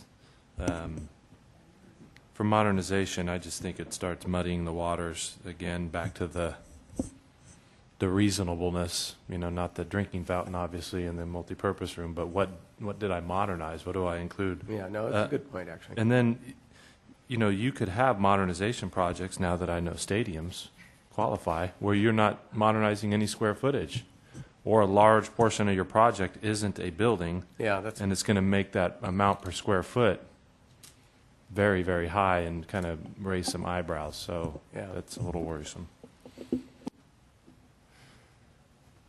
So we were talking about square footage is already, entered in or it's on the plans. Is it broken out currently by permanent, modular, and portable, the way we have it here? Is that something, or is No. it just the total square foot that's on the plans? So when we say DSA has this number, whether it's code or not, it's not permanent, modular, or portable, it's just an aggregate? Or did I misunderstand? I'm just trying to... It's not broken out that Oh, way. That's okay. my understanding. Okay. And also, DSA has increments. Sorry, Richard, I'll just jump in here a little bit. DSA has different increments that you know, you'd have a hard time if we have a project that could include 3 increments that was over at DSA, or vice versa. We could have a project that's only 1 increment where there's, you know, a different thing over at DSA. So there's an evolution to this. Sorry. Modernization, increments It's in not apples and modernization, oranges. increments in modernization are a lot less common than they are with new construction. But anyway, much less common. All right, yes. To go to Eric's question, which I hadn't even thought about before, but of course that's correct. If you go through a school several times with different systems, modernizing, it would have to be we talked about having to be a very savvy viewer. It'd have to be a savvy person filling out the forms, because the first time, perhaps the first increment on that school, you'd put the square footage. On any other following increment, you'd put 0, so it's not double counted. But that just means you've got the same person doing it, or over time they understand that. It's so fraught with complexities that probably aren't going to get followed through accurately. Well, but Bill is trying, and I agree with Bill. He's trying. This is a very important number. It's very important, but it's just as complex as the rest of the form that we've been talking about. Bill, what do you do? It just brings to mind, you know, what if I have a $15 million modernization project and I only have eligibility for $1 million? But that's part of what we're trying to show, isn't it? Okay. That districts are spending significant amounts Regardless of above the their state funding grants. amount, how much did you spend on the project? Yeah. Okay. Yeah. So does that mean people in financial hardship don't fill it out? Good try, Paul. Extending that. Good try, Paul. So on the tracker webpage, there is no square footage so far. No square footage on the tracker web? There's no square footage on there. So what are you on I a just went on eTracker and looked up one of my projects, and there's, at the very bottom of the page, there's a spot for square footage. There's lots of spots, but there's nothing filled in. And so now I'm going to go generate a new number and see if it asks me for my square footage. Excellent. Thank you, Okay? Kathy. Try that. All right. So But it's not in there. I'm sorry, Kathy. So there's a spot for it, but it's not filled out in all apparently of the it projects. might not It's have not a required included field. it. The issue, yeah, it might not be a required field when you're filling it out. That's Oh, okay. probably what it is. Okay, Brian, where do you want to go from here? Do you want to show people the instruction page? So just real quick, it'll show up in the instruction page, but the total modernization cost, I can play around a little bit with some of the labeling to try to make it a little more clear that it's for this project and that it's not trying to say that the classrooms were completely modernized. So if there's a way to make that a little more clear in the labeling, I think we'll try to address that. Yeah. The instructions, and also maybe on the labeling right here, so that if public pulls it up and looks at it, it's not saying that the classroom was entirely modernized. So we appreciate that feedback. So then the original and then the current/actual, that would be auto-calculated based on not these costs here, these hard costs, but our thought was it would be based on the total project cost from page 3. Or page 11 in this case? Yes, page 11 in the handout, well, actually, what number is it? No, it's page 11. It's page 11, I'm sorry. That's fine. Could we look at page 11 of the handout real quickly with everybody on the committee here? And are there elements of the project cost information, questions 1 through 8 under project costs, that should be So remember, when you insert a 57 prefix in the application number, you're going to automatically, up on top, you're going to automatically get a modernization pages behind it, right, to fill out. If you put a 50, you get new construction, right? Okay. So are there any elements of 1 through 8 on project costs that should be just grayed out when you hit 57 so you can't fill them in? Site acquisition. So Brian, can we follow up on that? So, see what I'm saying? Mm-hmm. Any others that site development is still part of it. Interim housing could be a part of it. Demo and general conditions could be a part. Soft costs. All the rest is fine, right? So we could just let number 1, when you hit a 57, could be just grayed out because you're not going to have site acquisition related to modernization. What's that? I'm sorry. Not in LA, but every.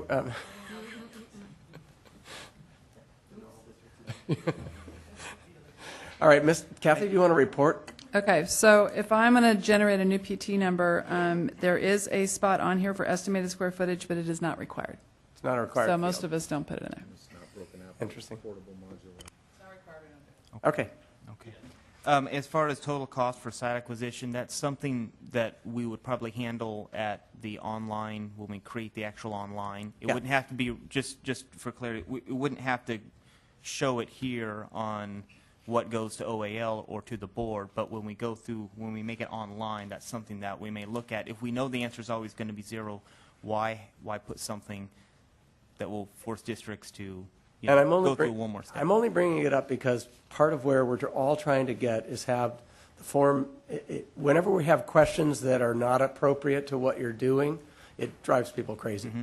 And so I was just trying to make it so that the form was tailored, which is a simple IT thing to do. Mm-hmm. Yeah. Okay.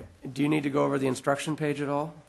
Or is this just a very rough first draft? This was it's a very rough first draft. I think that what we talked about this morning will cause us to have to overhaul it, but I think it's very helpful. Well, it strikes me that a bunch of the instructions that we talked about the hover overs or whatever, it are sort of supplements to the instruction page, but that they're going to be critical in helping people fill this out.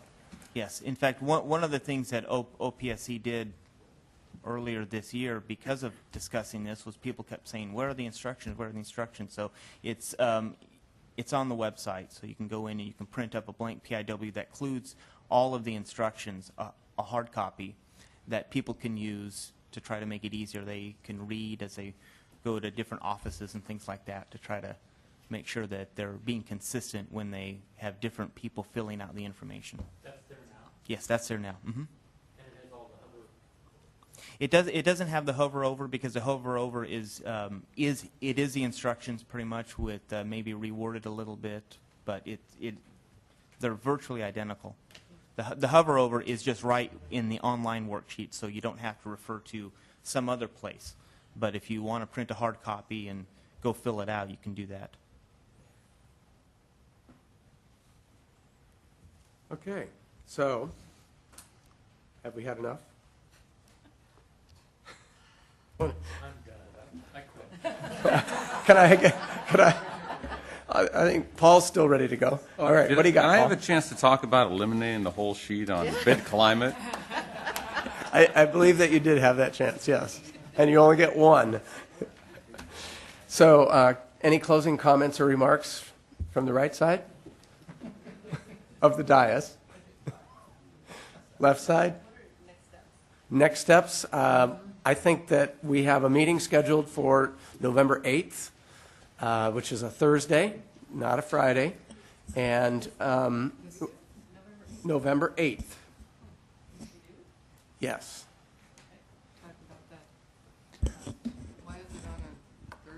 It's a scheduling conflict, so.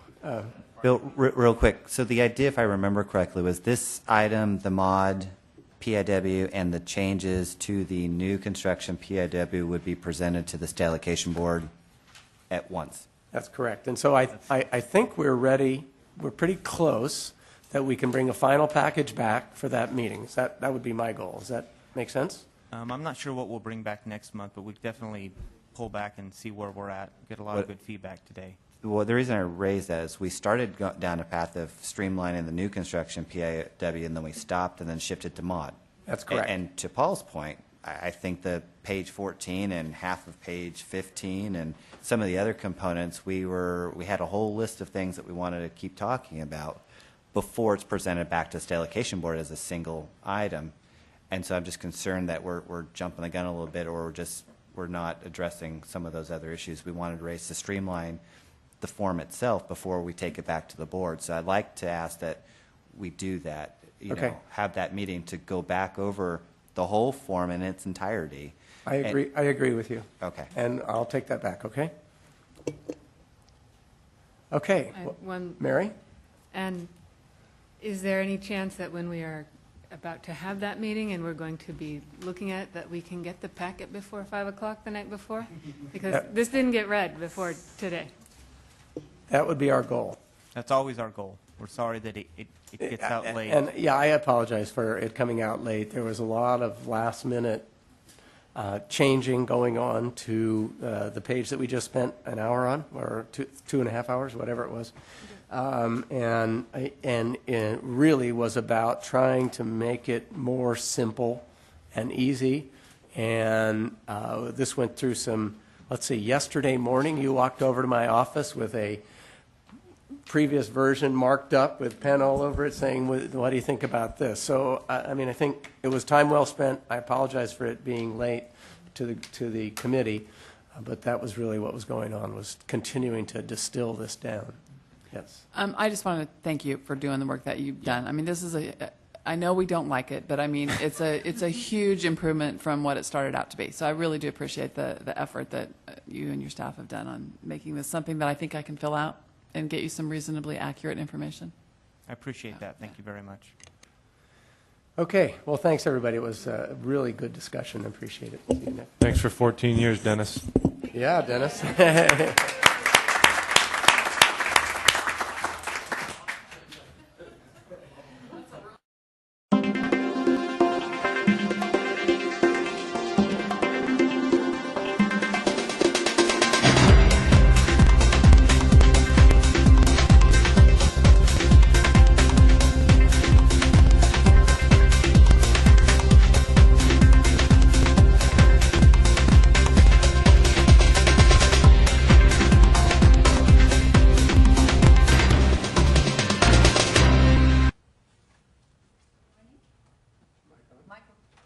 Good morning. Welcome to the State Allocation Board Audit Subcommittee's Audit Working Group. Is that right, Bill? That's us. Good morning, everyone. Let's introduce the work group. I'm Letty Boggs with Colby Technologies, and I'm here representing CASBO. Steve, you want to take it? Steve Inman, OPSC. Rick Asbell, OPSC. Shiloh Gorospe from Vavrnik Trine Company, representing independent auditors. Scott Anderson from the San Joaquin County Office of Ed. Carolyn Baez with the State Controller's Office. Arlene Matsura with the Department of Education. I'm Jeff Becker, representing the County Schools Facilities Consortium. And I'm Bill Savage. I'm the Assistant Executive Officer for the State Allocation Board. Okay. We recently had a report to the Audit Subcommittee of the State Allocation Board, and they have sent us back to committee work with tasks in hand. So Bill's going to recap for us that meeting. I went on vacation, sorry. So. Thank you, Letty.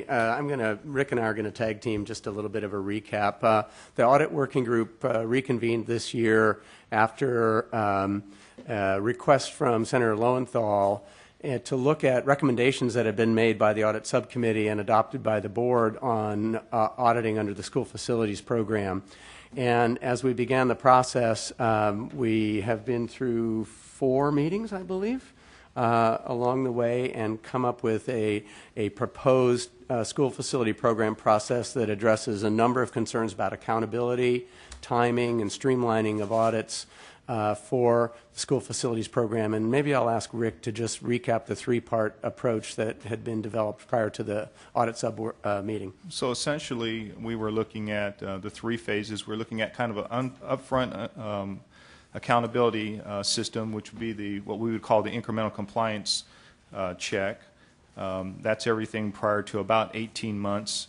And then after that, you have the second phase, which is OPSC when they're doing their closeout review. But off of that is a kind of a parallel track, which would be a local entity potentially or an outside entity doing an external audit. And that's where I think the focus is here. We've had a lot of discussion with the audit work group and the audit subcommittee about what would be those options. Would it be a K through 12 type function? Would it be a Prop 39 type function and so forth? So we're appreciative of the fact that we've got speakers today to talk to that Prop 39 option, and that's what we've got. Well, and when we made our presentation to the audit subcommittee, the legislative members and Kathleen Moore from Department of Ed, we had basically been talking within the audit working group about using the education audit, the annual district audit, and going through the education audit appeals panel process, developing the audit guide. When we got to the audit subcommittee, we heard loud and clear that they wanted us to consider the use of Prop 39 audits as a vehicle for school facilities program audits. And I'm going to quote the chair, Senator Lowenthal, who said, "The issue doesn't appear to be resolved. Go back and struggle." And so, so that's why we're here today. We're here today because we've been asked to look at Prop 39 audits as a potential vehicle for external audit functions for school facilities program projects. And so what we've got today is a panel. Welcome, Kathy. Thank you. A panel of 4 experts in the field, and they are going to make presentations to the work group. And so after, I think in terms of what I was thinking was maybe if you have specific questions for each of the presenters while they're going through their presentation, why don't you ask them then?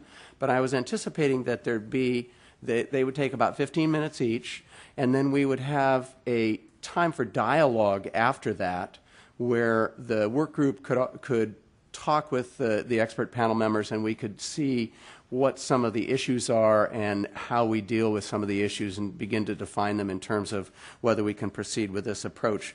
There'll be a time for public comment, and then hopefully we can develop an outline of where we want to go from here in terms of the audit working group, whether we need to update our recommendations, look at this further, what the main issues are, et cetera.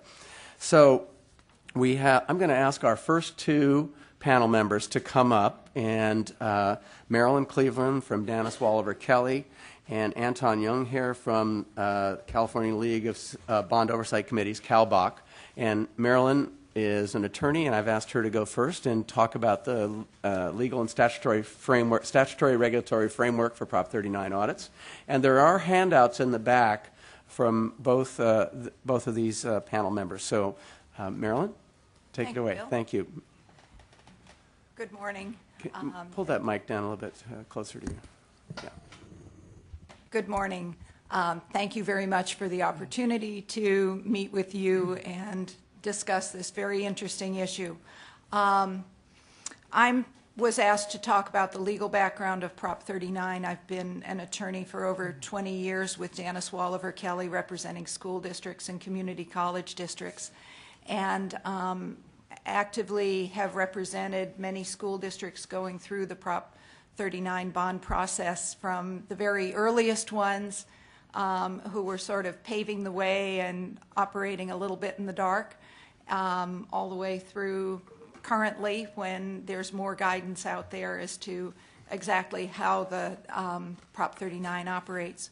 Prop 39 was approved by the voters in the year 2000. It amended the California Constitution, Articles 13 and 16, to provide for a lower voter threshold for local school and community college bonds. Instead of approving bonds by the traditional 2/3, which was still available, school districts and community college districts could approve bonds by 55%. And it provided for a slightly expanded use of those bonds.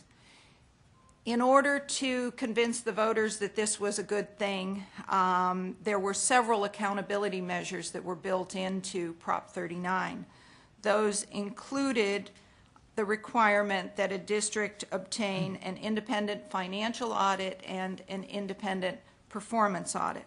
But those were only two of the requirements, and they meshed in with several other requirements. Some of those requirements that are in Prop 39 itself are limitations on the uses of funds to school facility uses. They cannot be used for teacher or administrator salaries or for other operating expenses. Provision that the bond itself has to have a project list that identifies the specific projects that will be built with the bonds. A certification by the governing board that it has evaluated safety, class size reduction, and information technology, and of course the performance and financial audits as being two of those requirements. Along with the Prop 39's approval by the voters, the legislature in the same year passed AB or adopted AB 1908, which implements and expands on the requirements under Prop 39. And under AB 1908, districts are required to have a citizen oversight committee that must review the audits along with fulfilling several other purposes. One of the early questions when Prop 39 passed was, well, what is a performance audit? Nobody in local government really was familiar with this vehicle. Financial audits, yes, every school district gets an annual financial audit, and so many school districts have included the audit of Prop 39 funds in with the rest of their financial audit. Others do it as a separate financial audit in conjunction with a performance audit. But performance audits were new, and the only guidance we were able to find was from the federal government, which was already using a process of performance audits on some of its projects at that point. The statute says that the purpose of the performance audit is to determine if the funds are being used for the authorized purposes. So it is a fairly discrete function that the performance audit is supposed to perform under Prop 39. The audit function has continued fairly unchanged since the time of Prop 39's adoption, but there has been more clarification on some of the other requirements. The audit function ties in with the oversight committee, which is required.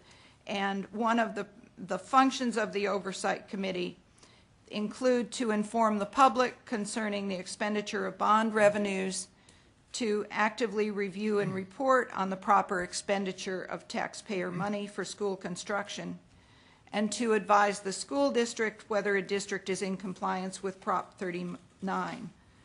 Along with that, their activities include receiving and reviewing the annual independent performance and financial audits. So while the audit is obtained, the audits are obtained by the school district itself, they are to be provided to the oversight committee and become information available to the oversight committee in fulfilling its function. Along with reviewing the audits, that committee is allowed to inspect school facilities and grounds where projects are being performed, to receive and review deferred maintenance proposals, plans, and reports, and to investigate a number of mechanisms to determine whether Prop 39 funds are being used as efficiently as possible. Along with the existence and the creation of an oversight committee and the audits and some of the other requirements, Prop 39 also created a new cause of action, which allows any citizen who is paying taxes within the district to challenge a district that they believe is not appropriately using Prop 39 funds. So as you can see, the audits are part of a whole mechanism that works together. Since the passage of Prop 39, there have been a couple of amendments that have affected it. In 2010, Senate Bill 1473 created new statute 17286 of the Education Code, which requires that the audits comply with the federal government auditing standards that are prepared by the Federal Comptroller General. So as you can see, it was 10 years before we obtained any real official guidance on the criteria and the methodology for the performance audits. And then in 2011, Senate Bill 423 amended that statute to require that the audits be submitted to the Oversight Committee by March 31 of the year following the fiscal year covered by the audit. So in other words, for each July through June fiscal year by the following March, those audits need to be provided to the Oversight Committee for their use in preparing the reports that they are expected to prepare annually as well as at the end of the bond program.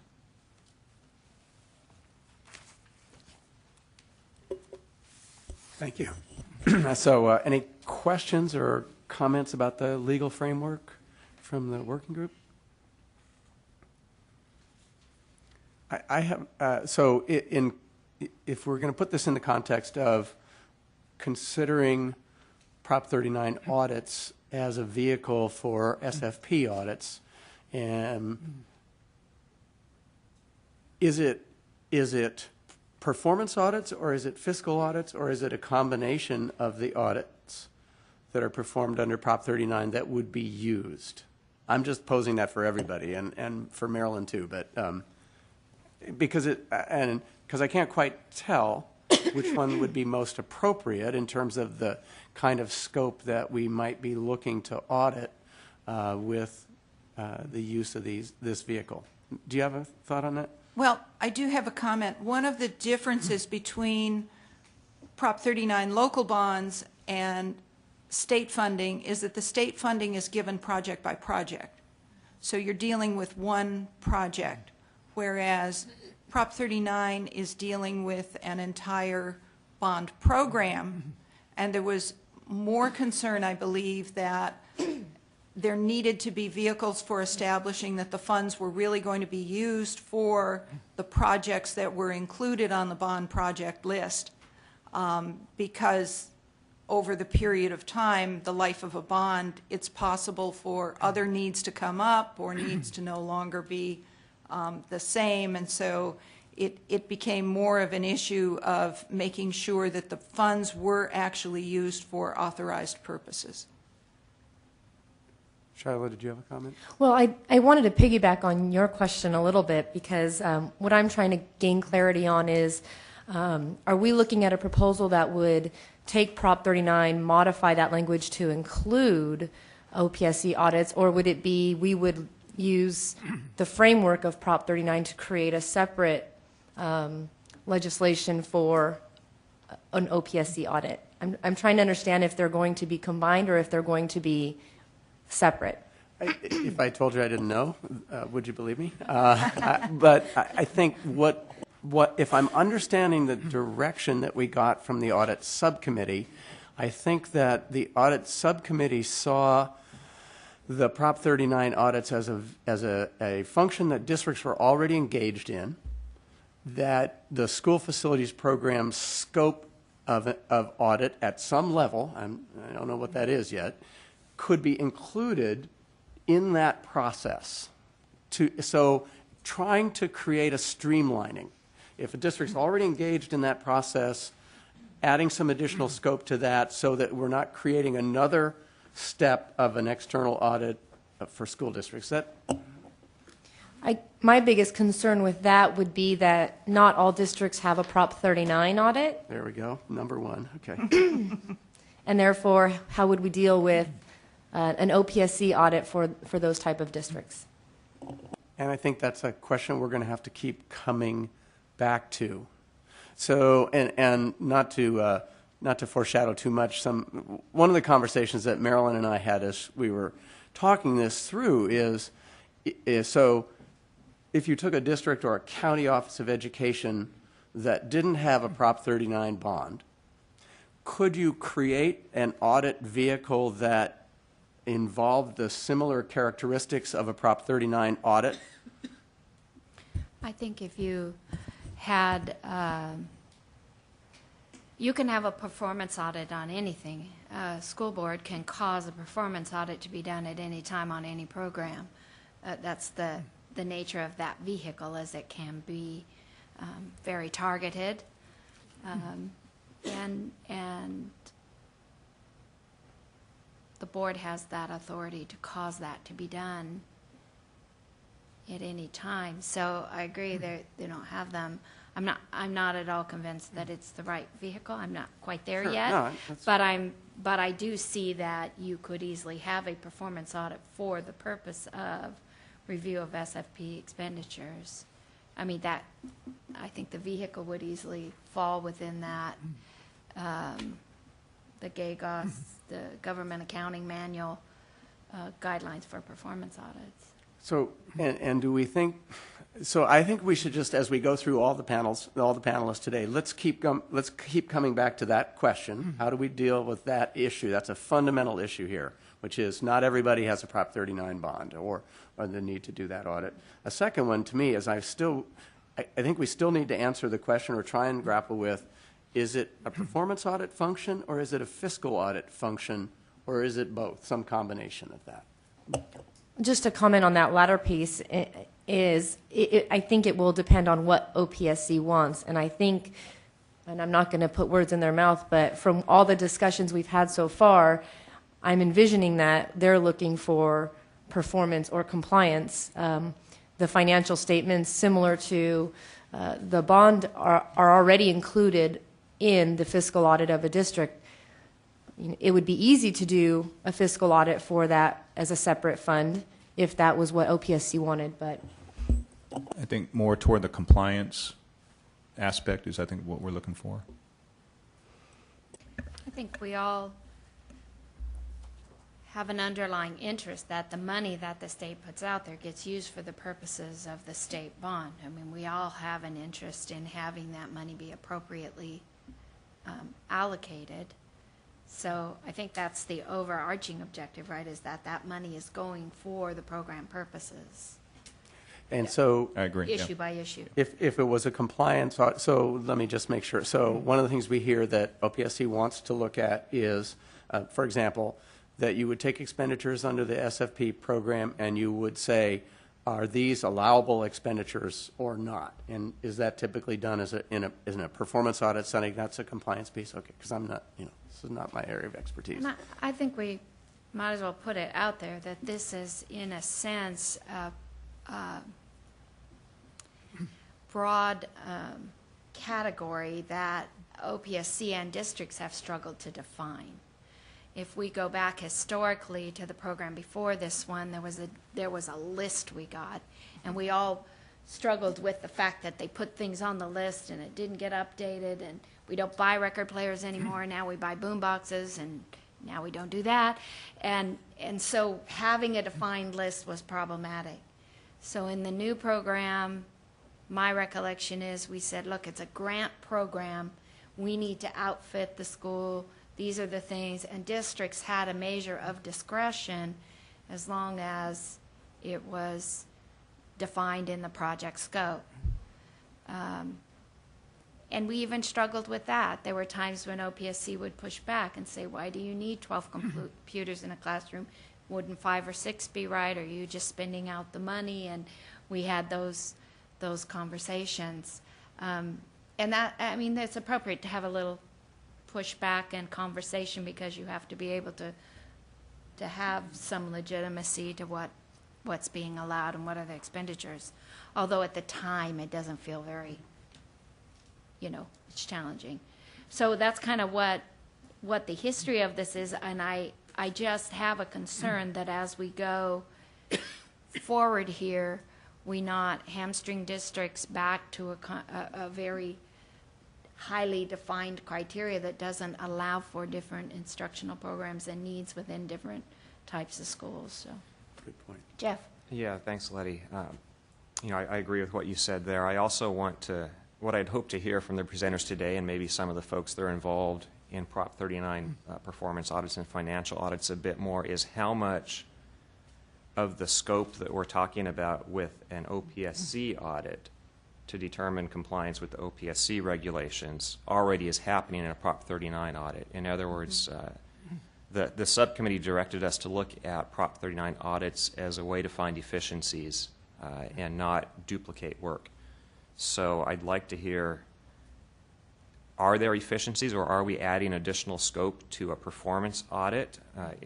If there's too much scope being added, to me it seems that the efficiencies might not be there. You could add scope to a Prop 39 audit, or you could add it to your education audit. Are we going to realize the efficiency that we're looking for, all framed against the concept that we're going to have to find another vehicle to meet these same rules for districts that don't have Prop 39 bonds and don't have those audits? Kathy. I like the idea of just being able to hand over my performance audit and my financial audit to OPSC and say, here you go. I mean, that's too simple, but that would be fantastic. So following along those lines, my local performance audit is going to strictly be looking at my bond expenditures, not just the state's share of bond expenditures. So there's going to have to be, by default, a different an added component to a local, if we're going to go this route, a local Prop 39 performance audit, because right now, an audit that we would conduct on my local bond wouldn't satisfy 100% of the requirements that OPSC is looking for. But I like the idea because we're already kind of doing a lot of it. So I do think that it's worth exploring in terms of adding another component to that performance audit so that it does meet some of the requirements from OPSC, and then somehow figuring out a way to, like Jeff is saying, when you don't have a Prop 39 bond or your financial hardship or whatever it might be.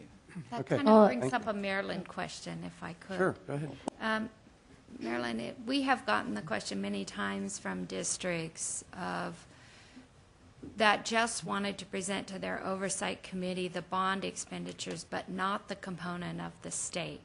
And we're in this effort of bifurcating that information so that they had expenditures assigned to the bond funds and expenditures assigned to the state funds. And just as a matter of policy, we always encourage them to keep it whole project because it conveys a broader sense of information, both in their oversight committee work and at OPSC, to keep them all together both ways. Is there legal, where does that come down as far as, does it not really define that, or is there some legal piece we need to understand in that? There's not clear legal guidance as to whether the performance audit is required to cover the entire project that has some Prop 39 funds or only the Prop 39 portion of the project or projects. But like you, we have encouraged districts to look at the whole project, and it's very difficult, I think, to do a performance audit that's only covering, a portion of the project that is paid for out of a particular part of the funds and not the portion that's coming from other funding sources, when in the end what you end up with is an entire building with furniture and equipment and whatever. Okay. So, yeah, Scott.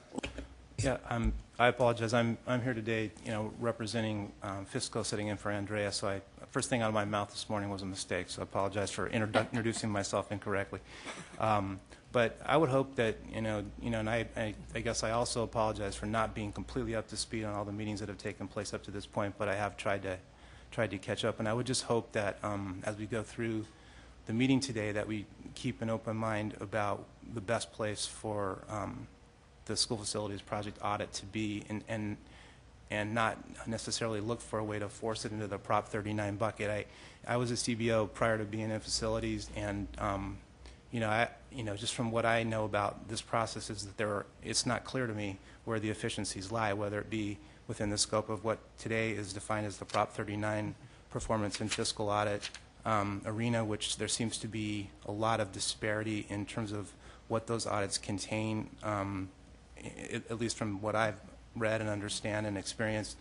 And within the fiscal audit, I mean, it's pretty broad and deep, right, that school districts go through in county offices as well. So everybody has that audit. It's broad and it's deep, and it involves Fund 35 already.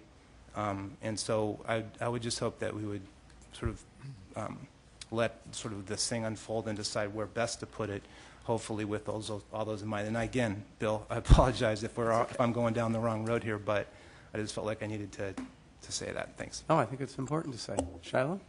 I just wanted to comment briefly on Jeff's comment earlier where could we get some of the efficiencies if this were to be consolidated. And definitely there's going to be an expansion of the transactions that are being looked at for compliance, as Kathy mentioned. So you're not going to have savings there because we're talking about adding an additional element of a whole new fund to the audit. Where you would have some efficiencies, though, would be in the portion of the audit with which you're, and I think that when we listen to Christy White talk, we'll hear a little bit about this, but when you're having to understand the process, understand the internal controls, you do that as part of the audit, the performance audit. You understand how the facilities department works, how transactions are processed. If your facilities department and the controls associated with that department are the same for the building fund as they are for the OPSC or county school facility fund, then you will gain efficiencies because the procedures will be the same and you have to only document that one time. So that it could be an element of efficiency that's gained. That is also done as part of the financial audit, and so it would happen there as well. So if you're talking about overall, there's going to be more testing involved.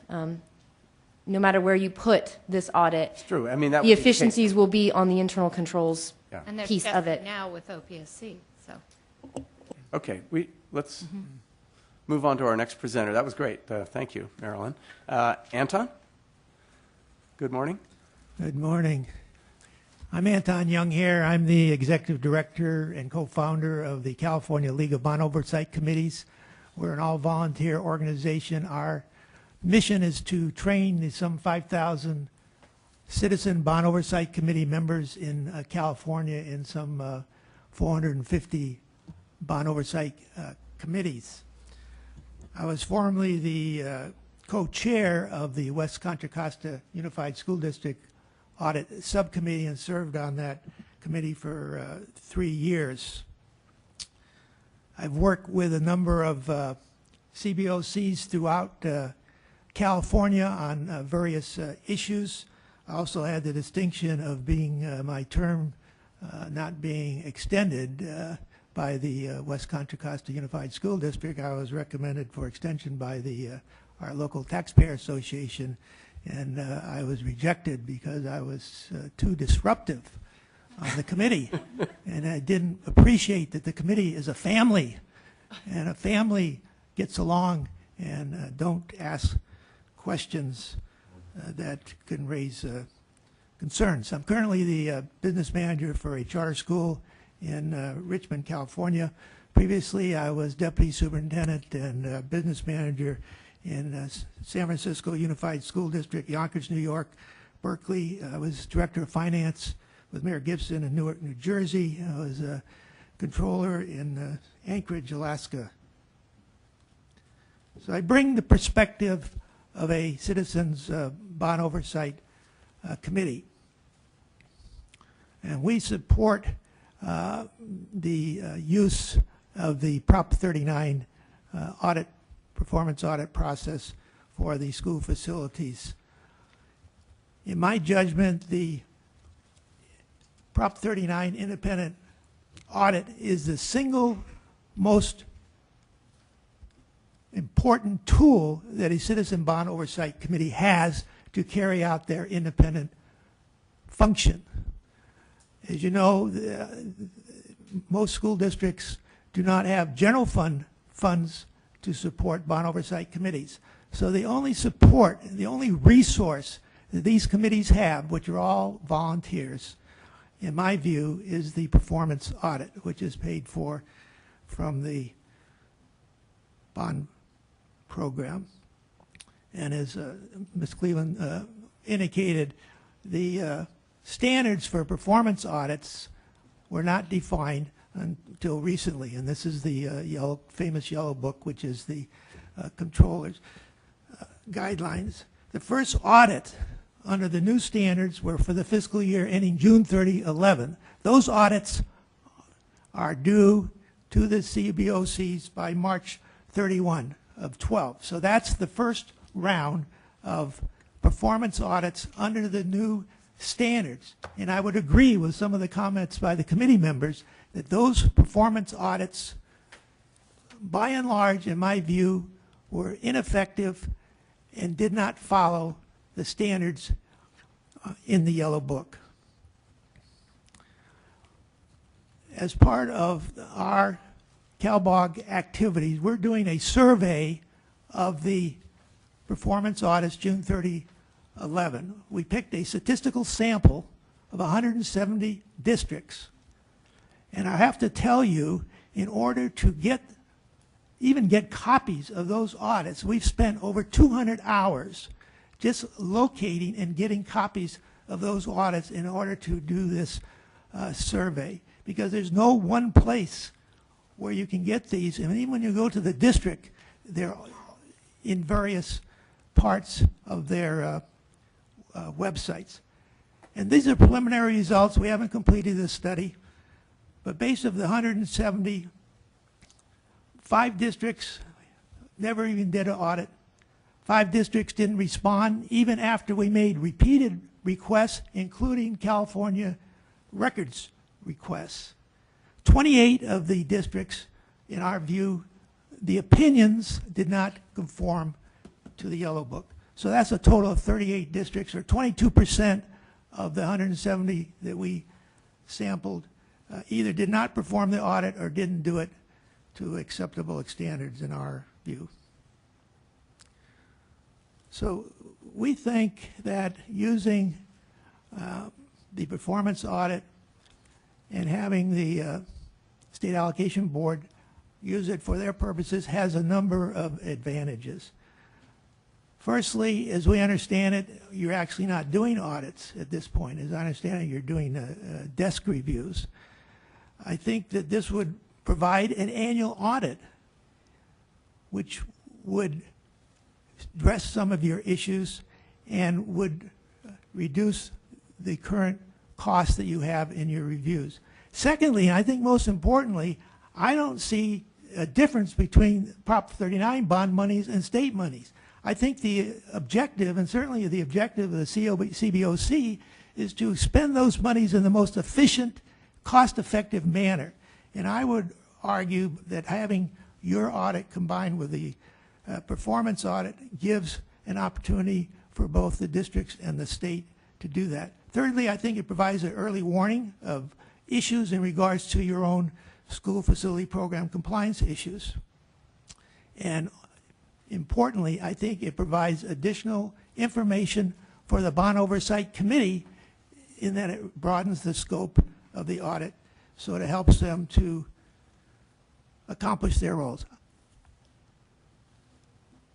I have 8 recommendations. First, that the State Allocation Board undertake the responsibility of providing oversight guidance and standards in regards to Prop 39 performance audits.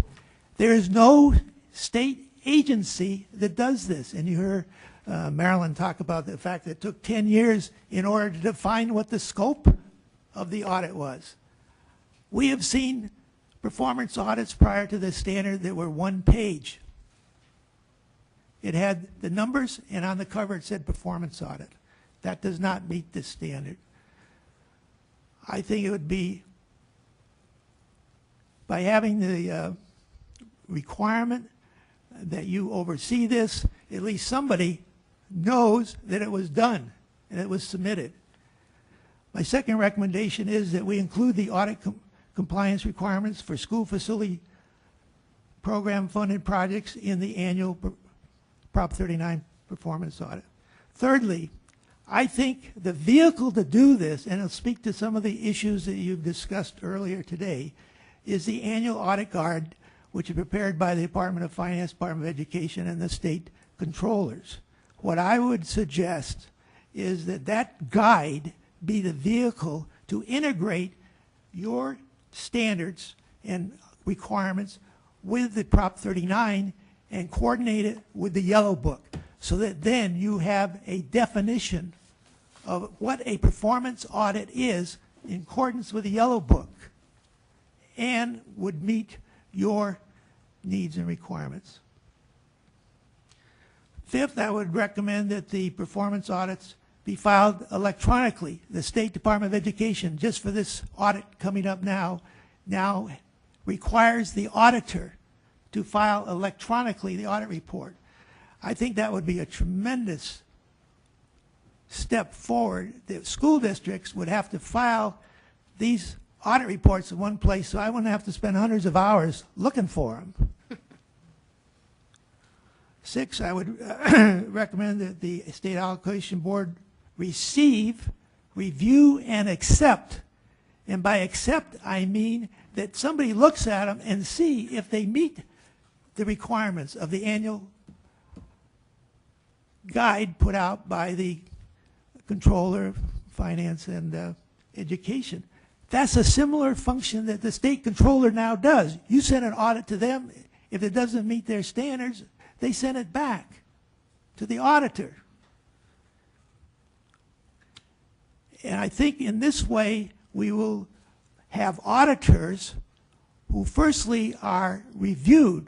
My understanding is that at this time, there's no auditors in California that have had peer review to do a Prop 39 performance audit. I understand there's some firms that are in the process. I would recommend that the CBOC have a role in the selection and evaluation of the performance auditor. So as in their independent capacity that they have that opportunity. And I would also recommend that the CBOC have a role in defining the scope of the performance audit and that they participate in the entrance and exit conference in their role as an independent watchdog over the expenditure of bond funds.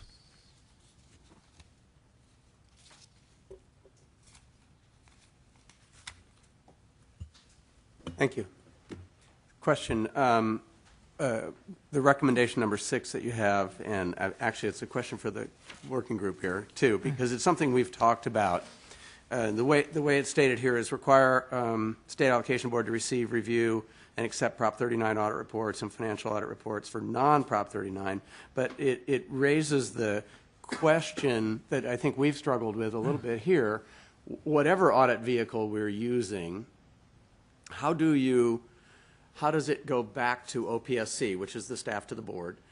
Rick, this is partly a question for you too. I mean, you know, we've talked about this in terms of the annual audit, and I think that what I've heard concerns from districts and county offices was they want to make sure that if someone's audited using the outside external entity, whether it's Prop 39 or a education audit, that's not going to be duplicated. That'll be accepted by OPSC, not duplicated. So it raises kind of the question of how you get the information back up to the state if we use an external audit for this function.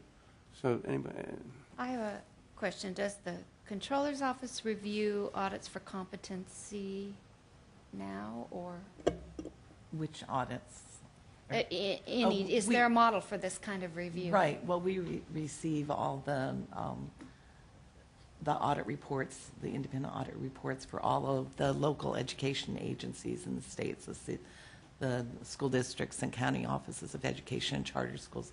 So we have a desk review process where we go through the audit report and look for certain that they meet standards, and then also that they comply with all the requirements in the K-12 audit guide, and that they've tested all those appropriately. So the see, review, and accept kind of criteria is not just a, yep, we got it. No, definitely, no, it goes through a thorough review, but those are, we only get those that are part of, looking at those that are part of the K-12 audit guide. We're looking at those requirements. So for something like this, that's my question. I'm kind of seeing that there'd be some done under the performance audits requirements, and then some under the K-12 audit guide if they don't have Prop 39. We don't know yet, but it was We just, don't know. it was really a question of how, is there a process, if this were to be something that OPSC received and reviewed, is there kind of a benchmark of process that they could go That through they could to, use, yeah, to we- know that they're legitimately Right, approaching? we have a very thorough desk review checklist that we use, so we're looking in detail at the information in the audit report. Again, we're not seeing the support, underlying work. Right. But based on the report, we do a very thorough review if the audit report has conveyed the information. In regards to the Prop 39 districts, my concept is that the annual audit guide would be used by the non-Prop 39 districts as part of their annual audit. That way then the same guide is being used for the Prop 39 audits and the non-Prop 39 audits, because it's in the guide, so that you have one guide, and whether if you're not a Prop 39, the regular district auditor uses that. So, I mean, that's a way then that deals with that issue. And I think you get a lot of economies of scale and efficiencies in auditing, because there would be no duplication. Everybody's using the same standard. So this is a bit new to us. I don't think we've discussed this concept yet in this forum. And I'm looking at your recommendations, number 3 and number 4, that go to what you just mentioned of having the audit guide prepared by the Department of Education and State Controller's Office to include Prop 39 audits. So instead of rolling the SFP audit function into the education audit, we're talking about rolling the Prop 39 function into the education audit, and then you would have one audit guide that would cover all 3 purposes. And I think that's what I heard you say. That's what this recommendation says. I think. Yeah, so that's something I don't think That's we've new. discussed yet. That's new. And So has that ever come up before? No. Because we have, I mean, you do have 2 separate processes. And I know that it used to be agreed upon procedures, which was a lot different than the audit standards they're using now. But, I mean, his suggestion. I think you're scaring her, right? Yeah. Well, we have, do they, so right now, the Prop 39 audits, they just go to the Oversight Committee? Do they go to OPSC at all? No, they go nowhere. No one even knows if they're filed. They go to the Citizens Oversight Committee, and they go to the school board. That's correct. Nowhere And else. I can tell you, as a district staffer that's been audited many times with Prop 39 audits, that we take them very seriously and took them very seriously when we had them and responded to the recommendations and kept them on file, and we knew where they were every minute.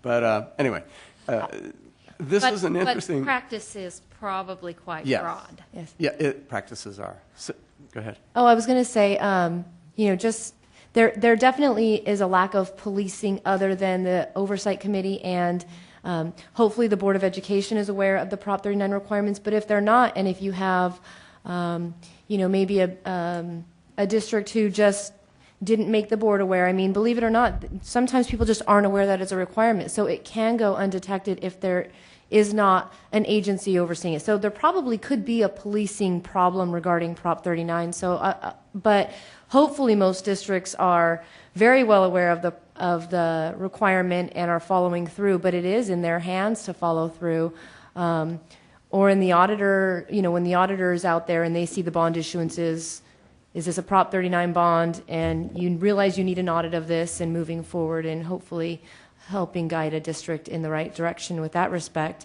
I guess my question would be is what would be legally or legislatively, how would you even go about implementing a recommendation such as Anton's regarding rolling all of this up into one. Is it even a feasible option for us to discuss, I guess is really what I'm wondering. Would you like me to prepare a bill? I say that facetiously, but, you know, the last 3 bills that have been passed on this subject were co-sponsored by CalBog. The one on the Yellow Book standard, the one on the March 31 date, and the one in regards to terms, which was passed last year. So I would be delighted to do that. I will say we do appreciate as auditors the clarification on the Yellow Book standards for those Prop 39 audits. Marilyn, can you? I just had a comment that in terms of looking at the performance audit, remember that it becomes incorporated into or becomes data for the preparation of the Oversight Committee's annual report. And that annual report goes to the board, and the committee has a duty to make it public with the technical assistance from the district. So, you know, it is something that is supposed to become public, plus documents that are accepted by an oversight committee should become part of their website, so become publicly available through the oversight committee's website, which again, the district has an obligation to provide technical support and making sure there are the resources available for the oversight committee to have a website to make their the documents they receive and their reports available to the public. Thank you. Can we talk about the audit guide question just a little bit? And I'm not necessarily saying the audit guide that is done by Controller Finance and Education per se, but there isn't really an audit guide process right now for Prop 39 audits, right? And so there would, if we were to do this, if we were to add SFP scope, we would need some kind of audit guide document developed from OPSC, I assume, that then would transmit itself down to the local level and be included in the scope development or scope review of the Prop 39 audits. Well, and I have a question before you jump in, Arlene, to add to that. Right now, we're following the Yellow Book with very little other guidance than to follow the Yellow Book. We've already talked about OPSC. We recommend an improved audit guide there. Yes. Is it, and I understand that the process we have for the independent audit is rather lengthy. There's a year timeline. It evolves every year to focus on different things, and it's a broad process. I'm wondering if I personally have a question, is that appropriate to the program?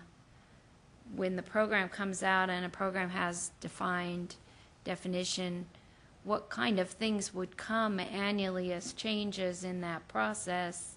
Is it really something that needs that kind of constant redefinition or refocus, or is it more static, or would that really be better to refining process? I really kind of have a question about whether we need to go through that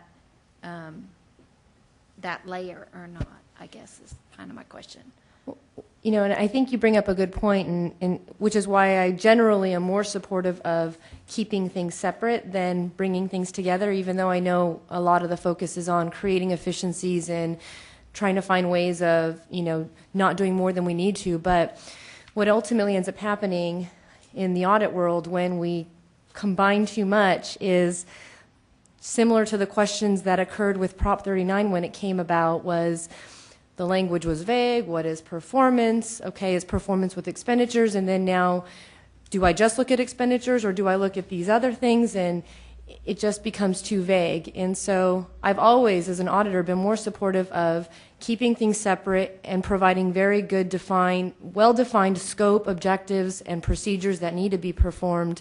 And to me, it just provides a lot more transparency and a lot more clarity for those who are doing the audit to understand what it is OPSC in this case, or whoever you're doing the audit for, what it is they want and that we can provide the right product for that. When you start bringing things together, then a lot of times that gets lost. And so that would be my warning, my caution on a go-forward basis, and why I become more supportive of keeping it as a separate, despite the fact that you're talking about maybe less efficiencies if you do it that way. We didn't mean to put you on the spot, Arlene, and perhaps Christy's testimony will add some light to this as well. But I'm not sure what you're really asking. But definitely, if it goes through the annual audit process, everything is much more defined. I mean, the audit procedures and everything, it's predefined, and the districts know what they're going to be audited for prior to the start of the fiscal year. So that part, I mean, it sounds like some of the Prop 39 audits are all over the board. It just depends on what the auditor feels like doing. But in OPSC, you don't get any of those audit reports. What if there's like a really big problem in one of those? Is that ever brought to your attention?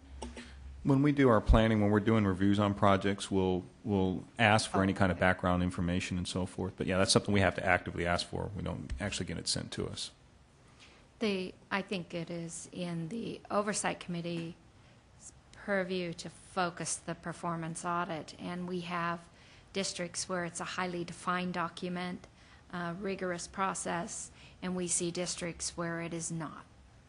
So if a performance audit, if an auditor came in and said, well, they had a significant amount of expenditures that weren't appropriate, then what happens? Is it the Oversight Committees that they go and see to make sure that the district journalizes that and makes corrections? Those reports also go to the Board of Education for approval. So I do believe that the board would request action for follow-up. Much like this committee, CBOC deliberates a lot but doesn't have the authority to take action with the district. Well, certainly in the annual audits, there's a process already in place that if there's an audit finding, it has to be resolved by either the county office or the Department of Education. In my district now, my new oversight committee is very desirous of having separate auditors from the district's auditors. They want their own, and they want RFQ their own. They think that there's too much potential for too much.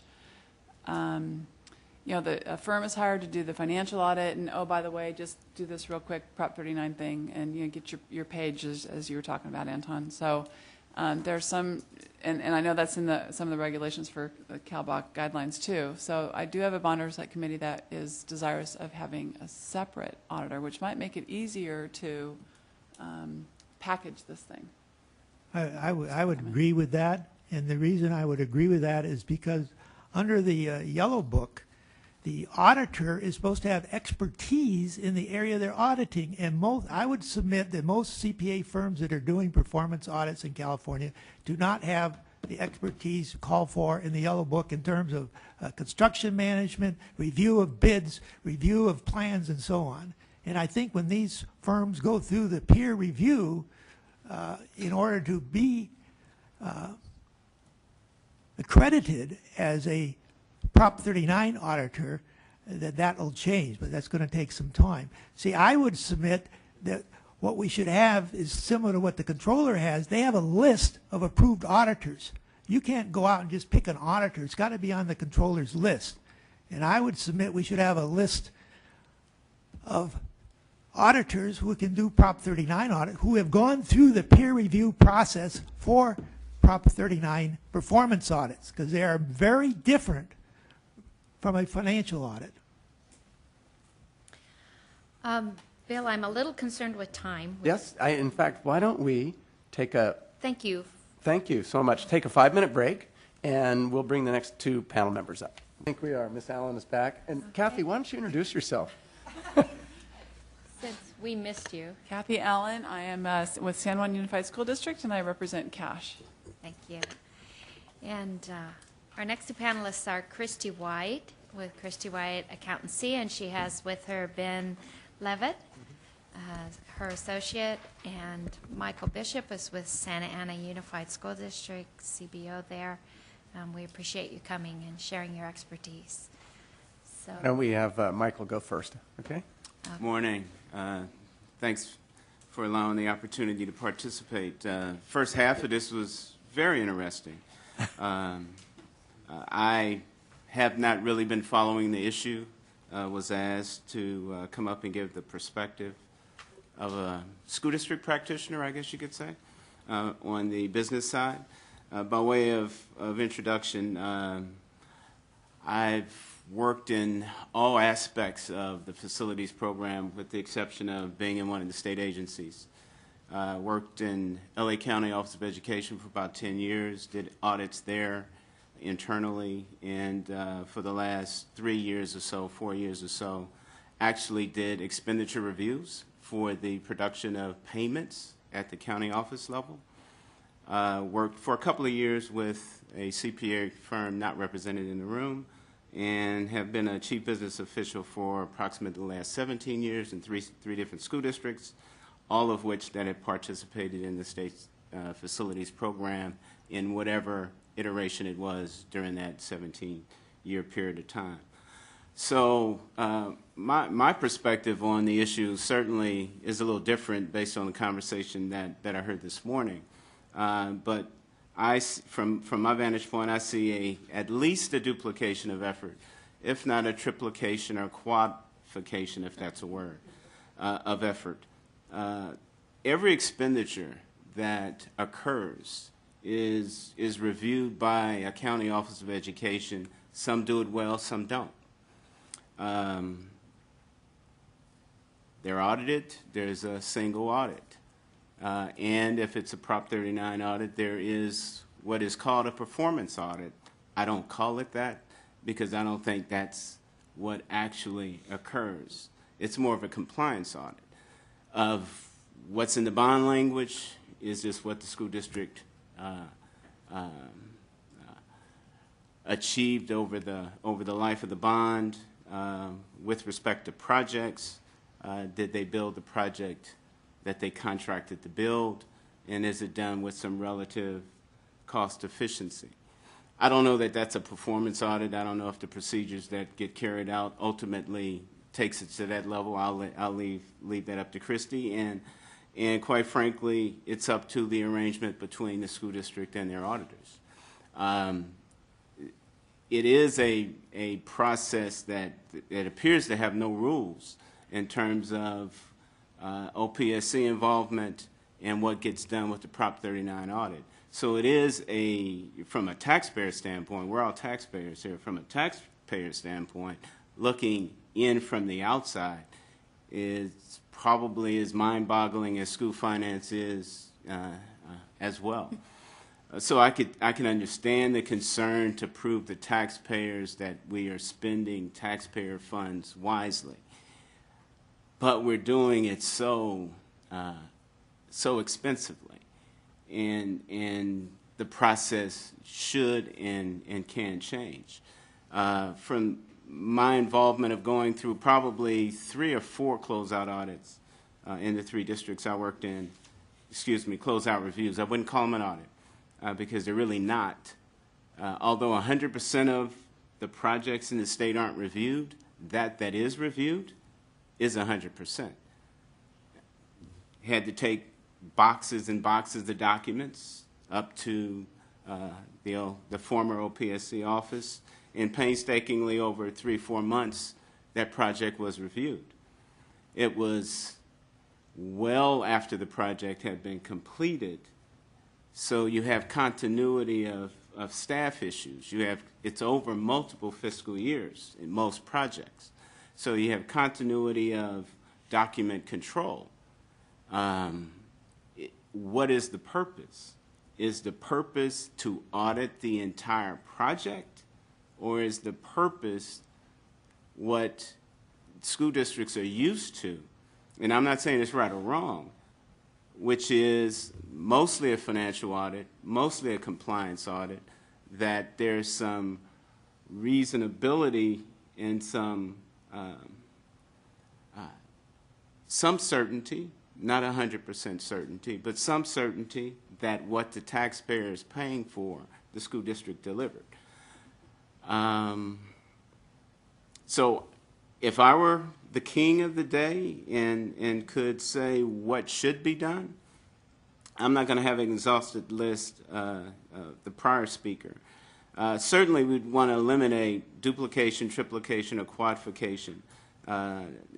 Quadrification would be cases where there's a Prop 39 audit, there's a single audit, there's the OPSC review at the end, and every payment I issue, the County Office of Education is looking at. They're looking at whether it was board approved, they're looking at if there is a competitively bid contract or a competitively bid process, if it's professional services in most cases, and that there's sufficient documentation to show that the work that was contracted for has ultimately been done. There is someone within the district that is vouching that that work has been done. So in that case, there are at least 4 independent reviews of some of the work, and at the OPSC level, if that project is selected, all of the work. So I would certainly want some system of reliance on those other 3 professional processes that are conducted during the course of these projects. How that happens, I'll leave it up to the experts of how it happens, but there should be some reliance. Otherwise, why are all those processes occurring if we're not relying on them?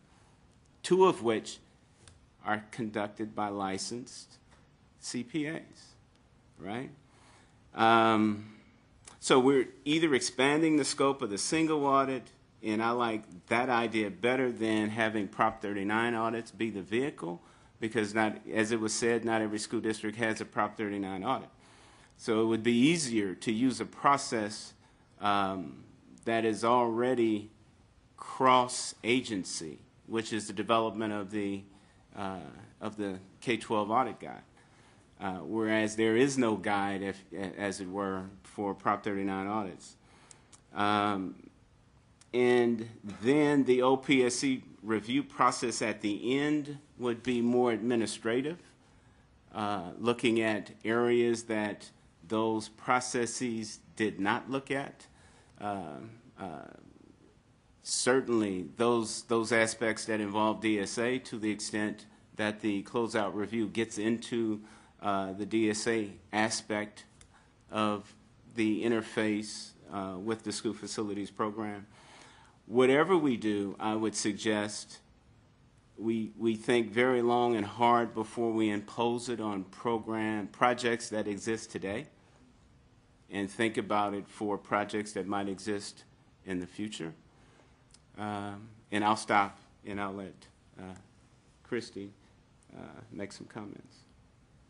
Do you want to move to me, or do you? Okay. Go ahead, Bill. So, Michael, thank you. That was great.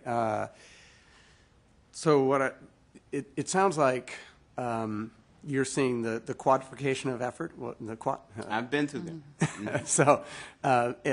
So if we could find a vehicle that was the proper vehicle to streamline, using something that's already in place, and the idea, I think, that we have been talking about with the audit working group has been that there would be an external audit function that would, and during those years when the SFP scope is being audited, that OPSC would not reduplicate that effort, and that just kind of like what you said, that at the end there'd be an administrative closeout, that kind of thing, and or I think we do want to return to the state allocation board and close the project out in some way, but I think all of what we've been talking about is finding a way to do just what you're saying, streamline the effort,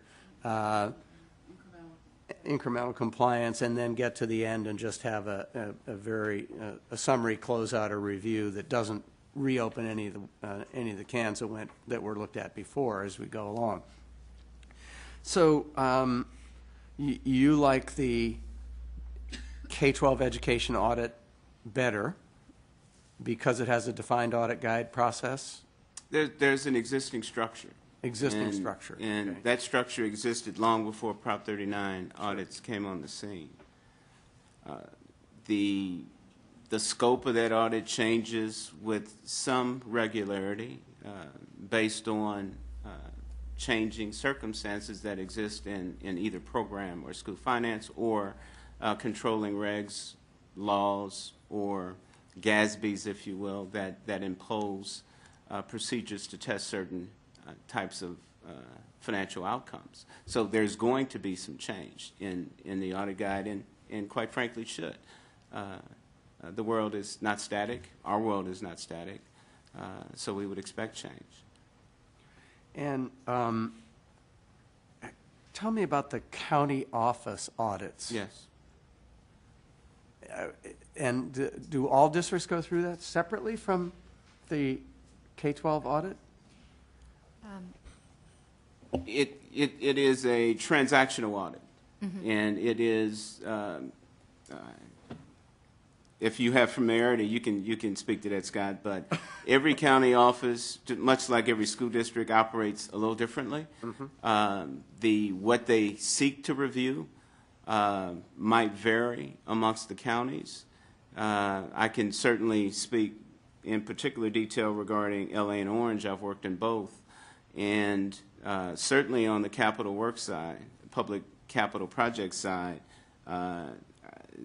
All transactions are pre-audited. So they're going to review the controlling documentation before a payment is allowed to be produced. We work with clients in, I think it's 14 counties. Currently, I would concur that this is a different level of review in different counties. Yes. However, it is pretty standard that they are looking at, with respect to 6,000 object code expenditures, which with the exception of furniture and equipment, most of facilities happens in the 6,000s, that most counties, in my experience, audit all or almost all expenditures in that category. So they come up for audit routinely. They want a copy of the contract, so they are auditing that expenditures are per contract. And in that area, a competitive bidding or some competitive process is going to be required, so they're checking to see if it's advertised, board approved, that there is a contract, and then that payments are made pursuant to that contract. So it's more of a desk audit, but it's transactional. Yeah, and let me add the And they hold interesting your thing. check Yeah, while the they interesting do it. about this is that it happens before the check is released. Yes. Correct. And so it's not a back-end audit, it's a front-end review of what's happening. In our real business, time. it's the only pre-audit we go through.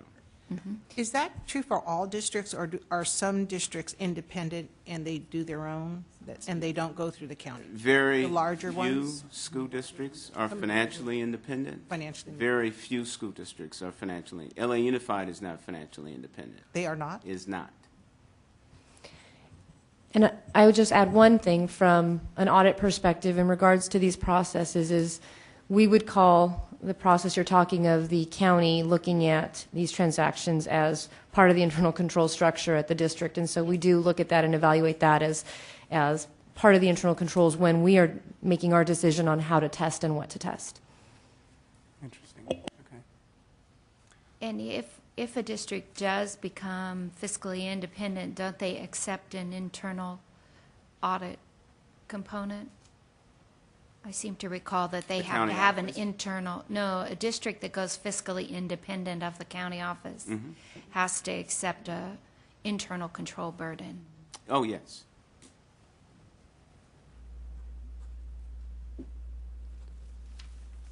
Okay. Which, Thank you. that makes sense? Yeah. Okay. Thank you, Michael. All right, Christy. All right. Good morning, everyone. Thank you for inviting me here. I'm Christy White. I'm the president of Christy White Accountancy. And in our firm, we do, as does Shiloh, numerous bond performance and financial audits, some very large programs. The largest in which we've been involved is at San Diego Unified. And so, so we're here to kind of go over with you, and I have a handout, some talking points on what's involved in doing a Prop 39 audit, and then how we might, if fit that, square peg in a round hole, if you will, and where there's similarities, whether there could be efficiencies, and then finally some of the issues that have come to our mind. And I brought with me Ben Levitt today. He's one of our supervisors, and he specializes in the Prop 39 audits as well, so he's like in the trenches every day seeing what's going on and how some of these audit guide standards that might come out could foreseebly be implemented. So with that, just briefly, Marilyn talked about kind of the legal requirements, but when we're doing a Prop 39 bond, we do have to look towards, the education code, of course, Article 13A, which is Prop 39, public contract code, and then the specific ballot language in which each district has the authorization. All of the audits are done under governmental auditing standards, and I might add, too, that all CPA firms are licensed, and part of that licensing does include peer review, and peer review does include all of our attestation, all of our audits, which would include the bond audits as well. So they're not excluded from that peer review quality control process. In terms of deliverables, it's been a real learning process with the Prop 39, particularly the performance audit. And financial audit is financial statements. We all well understand that. But what are the requirements for the performance audit? And so you have seen in the past, and you still see today, differences in reporting and deliverables on that performance side. So that's out there. Which I think will be important if this board decides that there's going to be a requirement for audit of the school facilities grants, that you're very clear to the audit community what you expect in terms of the type of audit and the deliverable. So right now we see that there's essentially two major types. One, agreed upon procedures, which is essentially where an auditor is not rendering an opinion, but is performing to specifications set forth by the district, and then commenting on whether, for example, costs are allowable or not. The second is the performance audit, in which there is an opinion rendered. And in the yellow book that Mr. Jung-Her had up here, a performance audit can cover any numerous objectives, anything from efficiency to effectiveness to internal control to compliance. And it can be as narrow or broad. Generally, we view the Proposition 39 audits as being fairly narrow by law, in which we're required to look at whether the expenditures are consistent with the specific projects listed in the bond measure and as identified by the board. However, certain districts want more expansive performance audits to the point of looking at more efficiencies, effectiveness. And I know in our firm, and I just kind of brought a couple of examples, we have kind of the basic bond audit, and then we have the expanded bond audit, and it really kind of depends on what we're asked to do by the Board of Education in terms of that performance audit. We know what we have to do as a minimum, and then beyond that, it's really up to the board. Typical bond audit, though, would include, first of all, making sure that all those bond funds are segregated from other districts' funds in the accounting record, which is also extremely important with the SFP monies. Then we test internal controls, we test the financial amounts, a lot of scrutiny over expenditures. I mean, that's the heart of a bond audit, is expenditures. Are they allowable? Also, public contract code compliance with going out to bid, performance on the bid, change orders, and so forth. We also look at interfund, because that gets into the allowability, particularly if there's borrowings going on with the bond funds. And then we also do site walks just to physically observe that, there's an asset out there that you're constructing. We see it in the ledger. We see it out at the site. So that's kind of a bond audit in a nutshell. So how might an SFP grant audit be similarly conducted? Well, as an auditor, we need to know what the objective is, what the scope is, and what the deliverables are, whether that's being told to us through changes in the law or through the audit guide, however that communication occurs. as auditors, we have our own professional standards, and once we have that objective and that scope, we can apply our standards to determine the exact types of testing that can and will be done. And to some degree, the audit guide obviously does that as well. But that communication needs to be made, whether, and it gets back to your point, is this going to be a standalone audit, separate from a bond audit, but maybe running simultaneously parallel to it, where perhaps there could be some efficiencies? Is it going to be an opinion embedded in the bond audit that would include the SFP grants, or would it be in the district's audit? And so let's kind of get into that a little bit. First of all, in the district's audit right now, there is no opinion on performance, okay? So if OPFC is desiring an opinion on performance, there is none currently in the district audit. There is an opinion on state compliance, so that could be a place to house, if you will, our opinion. And I do think compliance audits do fall under performance and not financial. So that's one consideration if it were in the district's audit. It could be a standalone audit with a separate opinion just on the SFP grant compliance, or it could be included within the bond audit. If it's in the bond audit, I would think, and this is probably a legal question, but it'd have to be clearly separated, the funds, because I think it's very important that the bond funds are all accounted for to the very last dollar spent and audited, and so no commingling, if you will, of those funds with SFP. So let's see, and in terms of testing, are all the requirements going to be tested, or some of them? And one thing that hasn't been raised today is the 5006 reports, okay? So, which, to Michael Bishop's point, can be prepared, particularly that final closeout, years after, the project's completed. So, audit could involve kind of a continuous audit where every year the auditor is looking at whatever expenditures are recorded in Fund 35, which is where all the school facilities grant monies have to go, and then make sure that the expenditures recorded are allowable or not, and or the auditors could be asked to audit the 5006 report in the year in which it's prepared. So if we go out there and find you prepared a dozen reports this year, and you're the district, then we would audit either all of them or some of them, depending on how those audit guidelines are written.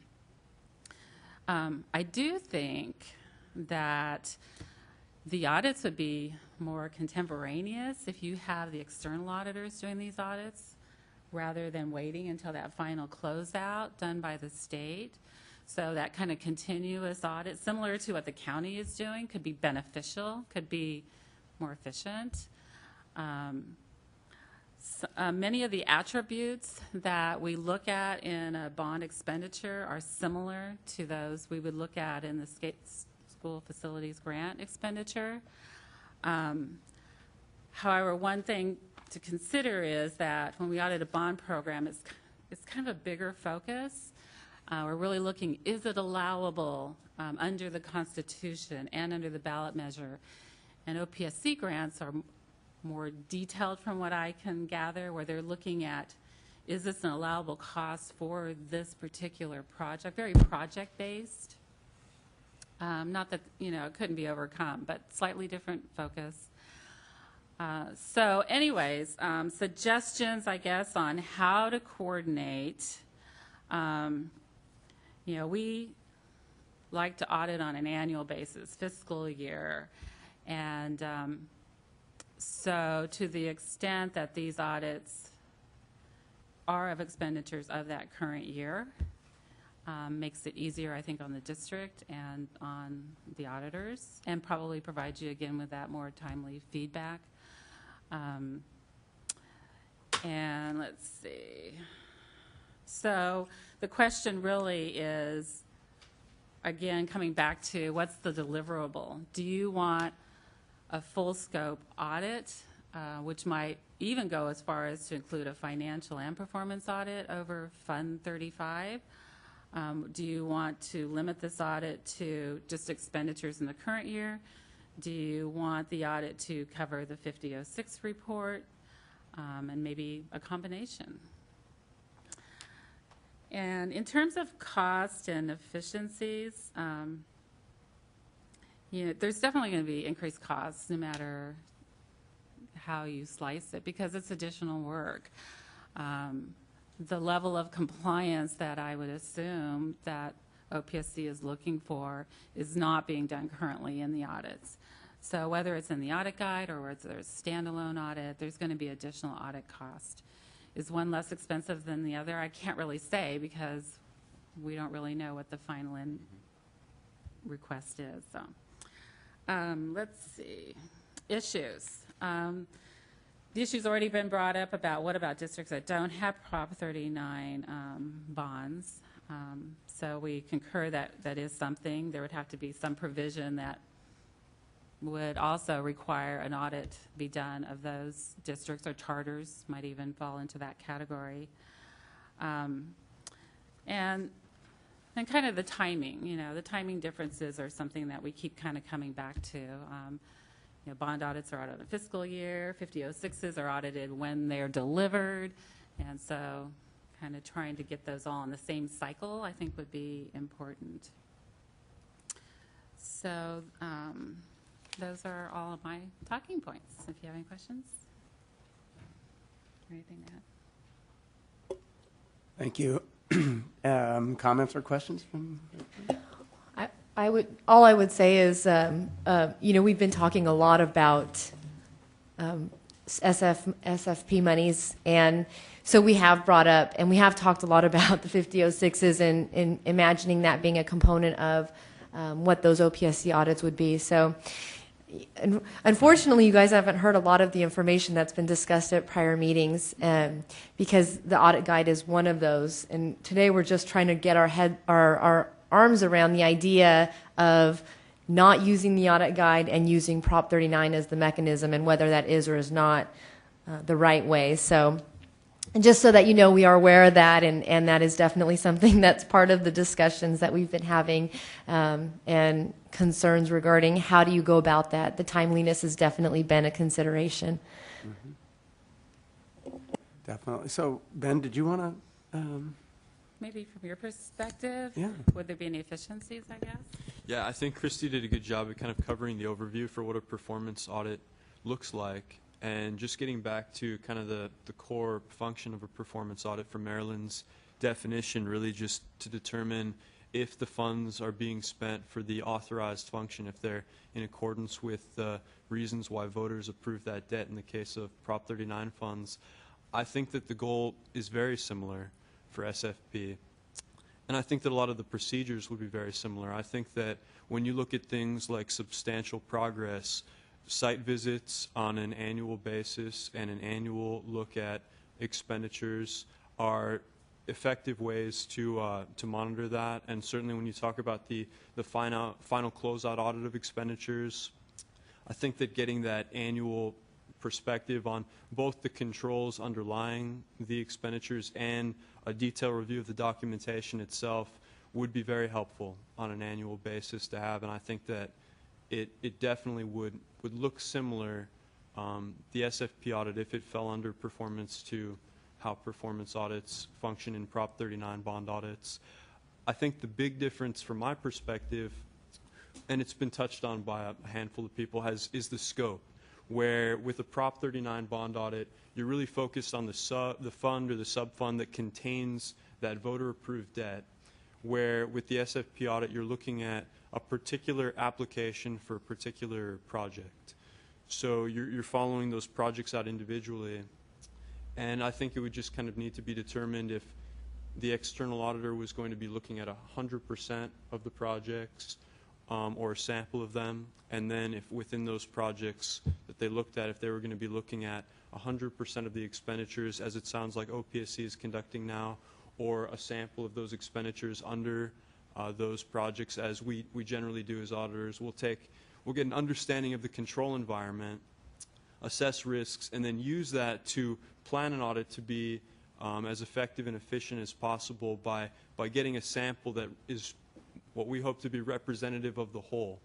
So just kind of understanding the guidance for that, but definitely I think that the procedures would be very consistent, provided that guidance was there.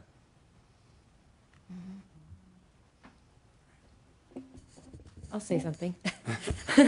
What I kind of see here as really the big dilemma is there enough symmetry between what OPSC is going to want and what we're already doing with Prop 39 to allow for them to be merged?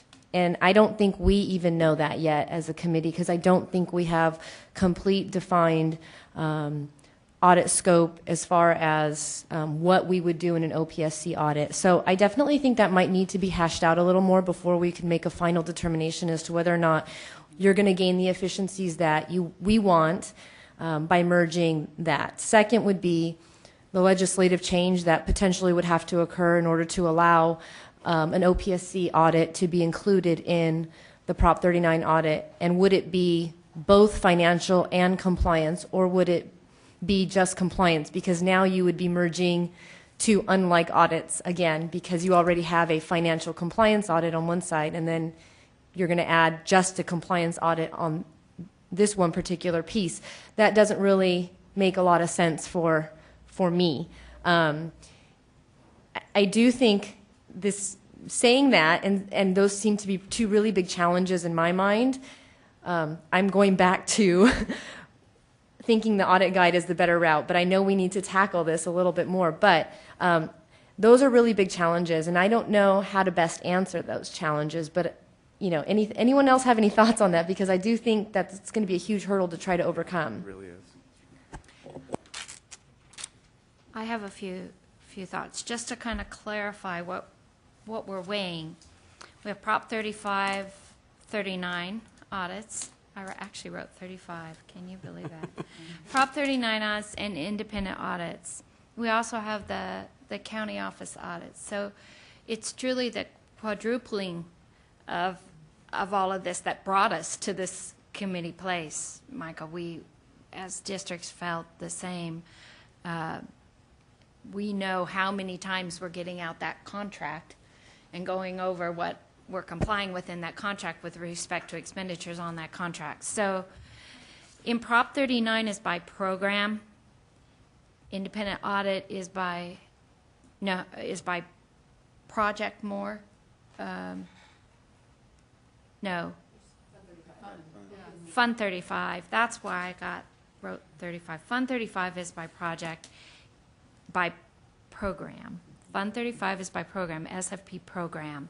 Independent audit is by project or even at the expenditure level. It's not considered with the bond program. But Prop 39 is bond only. So there isn't a one-to-one relationship between Fund 35 and Prop 39. So that's part of the issue. And the independent audit would include all projects. And I know that, and it's been a while since I've been in that seat, but when I was in the seat, if we were in a capital program, there were capital expenditures included in the audit as a routine course of prudent oversight. So I think that's still the case in most districts. The one is performance audit, and the other is fiscal audit. But what OPSC really cares about is compliance, and they're all just a slightly different nuance, I think. Oversight committees, by my experience, really do care about performance. They really do care that we're getting the best efficiencies and things like that really do fall in the scope of a performance audit and are beyond the scope of what OPSC typically looks at.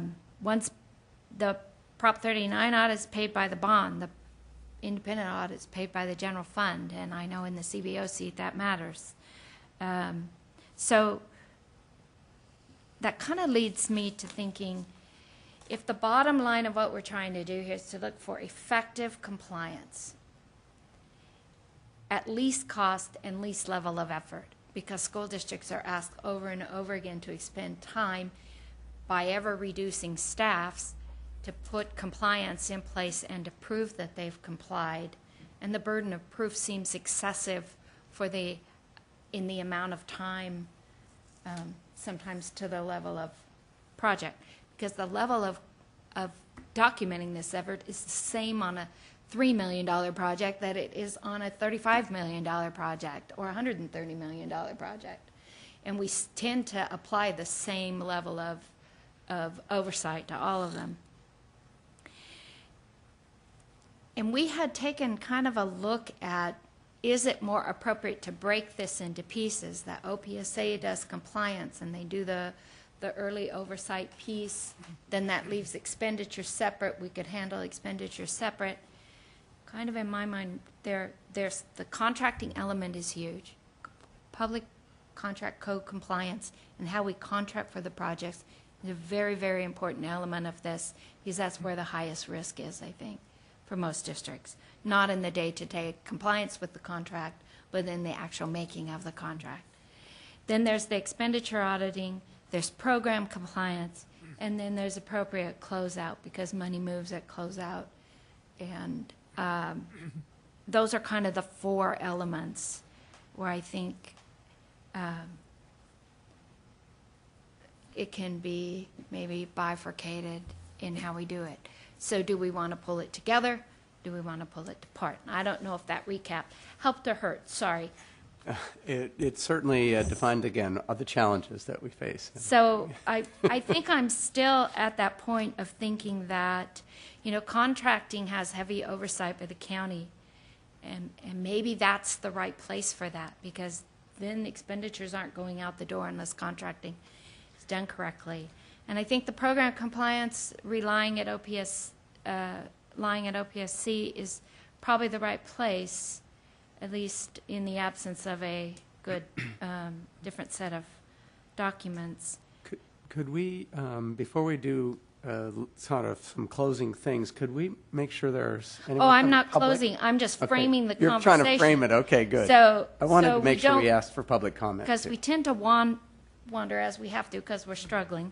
But I think where the expenditure lies is still the most problematic, because I can actually see it lying legitimately in any one of those places. Yeah, I agree. So which is most efficient and which is most cost effective? If it can be done well in a compliance or in a compliance review at OPSC, if it can, and that has problems, and we've kind of all agreed there are problems there, and if it could be done in the fiscal audit, and if it could be done in performance audit, or should it be rest solely with the county audit function? I think that's kind of the nature of the most problematic piece of this. Final, I know you want to move on to public comment. Just to follow up on that, you know, just trying to be sensitive to, as you mentioned, to, you know, the fiscal pressures that are on school districts, and we all know how bad that is out there. And, you know, there's no district like any other district. I mean, they're all a little bit different, as we know. You know, the requirements that we're talking about with regard to the school facilities program audit itself, that's sort of one conversation, right, that you've mentioned that we've all talked about a little bit. How it gets done seems, you know, as a separate conversation or a separate, at least a separate discussion.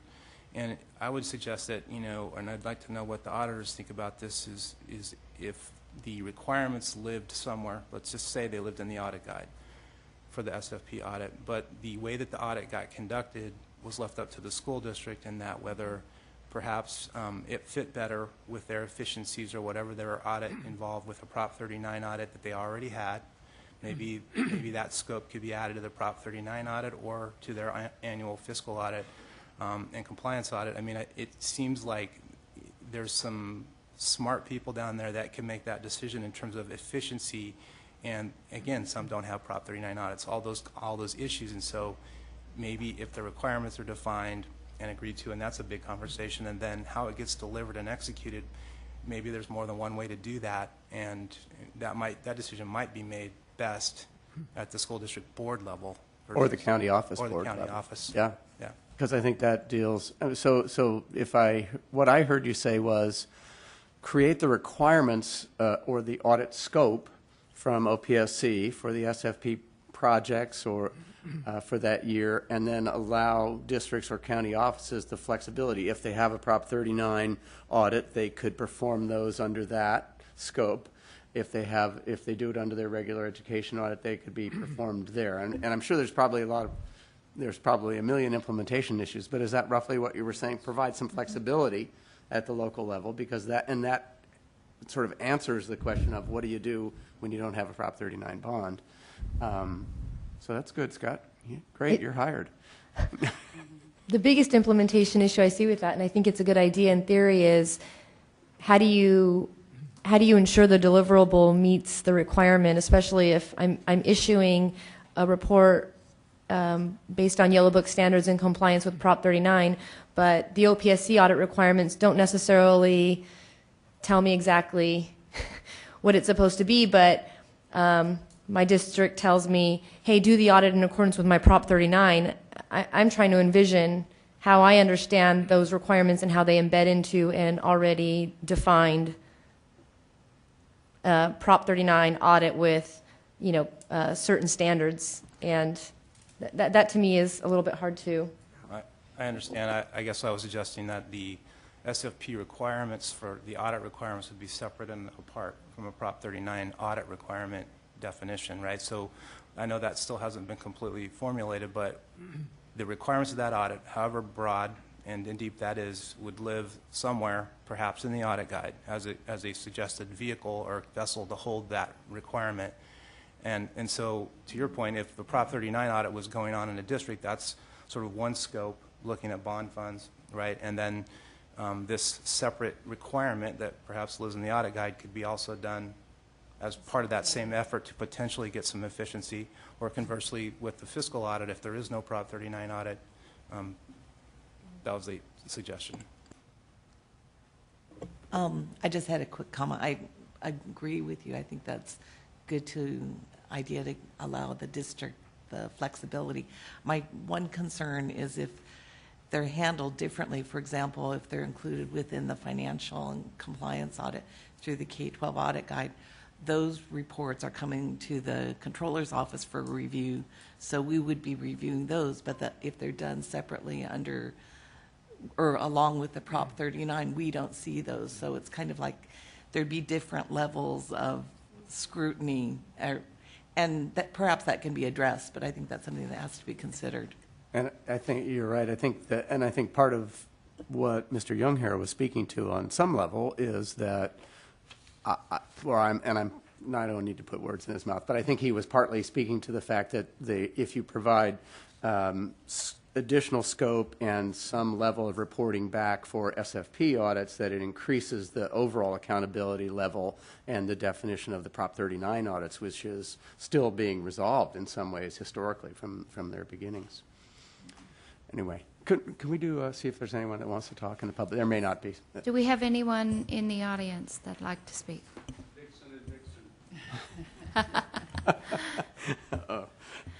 You can come up here. That way you'll have a mic. And identify yourself, please. Although you might be considered infamous, Joe. Thank you. Joe Dixon, Santa Ana Unified School District.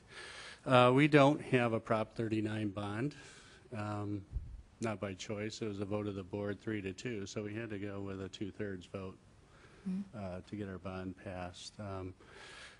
The SFP is at the beginning stages of changing. A lot of changes are going on right now. How the state participates, the amount of state involvement, and what the relationship with the local districts will look like are all under discussion. It could be an opportunity for whatever comes from this group to be incorporated into a new state bond. Mm-hmm. But the goal, and Mr. Bishop was talking about whatever the quantification or whatever that term is, the goal has to be for school districts simplifying the process of audits and closeout. It's complicated. And the more complicated it gets, the more it costs. The more it costs us, and the more us at the local level, and the more it costs the state. So as you go forward and make your recommendations to the State Allocation Board and others, I hope you keep that in mind, that the program's changing. Let's simplify it. One audit should suffice for the district, would be what I would recommend. So thank you.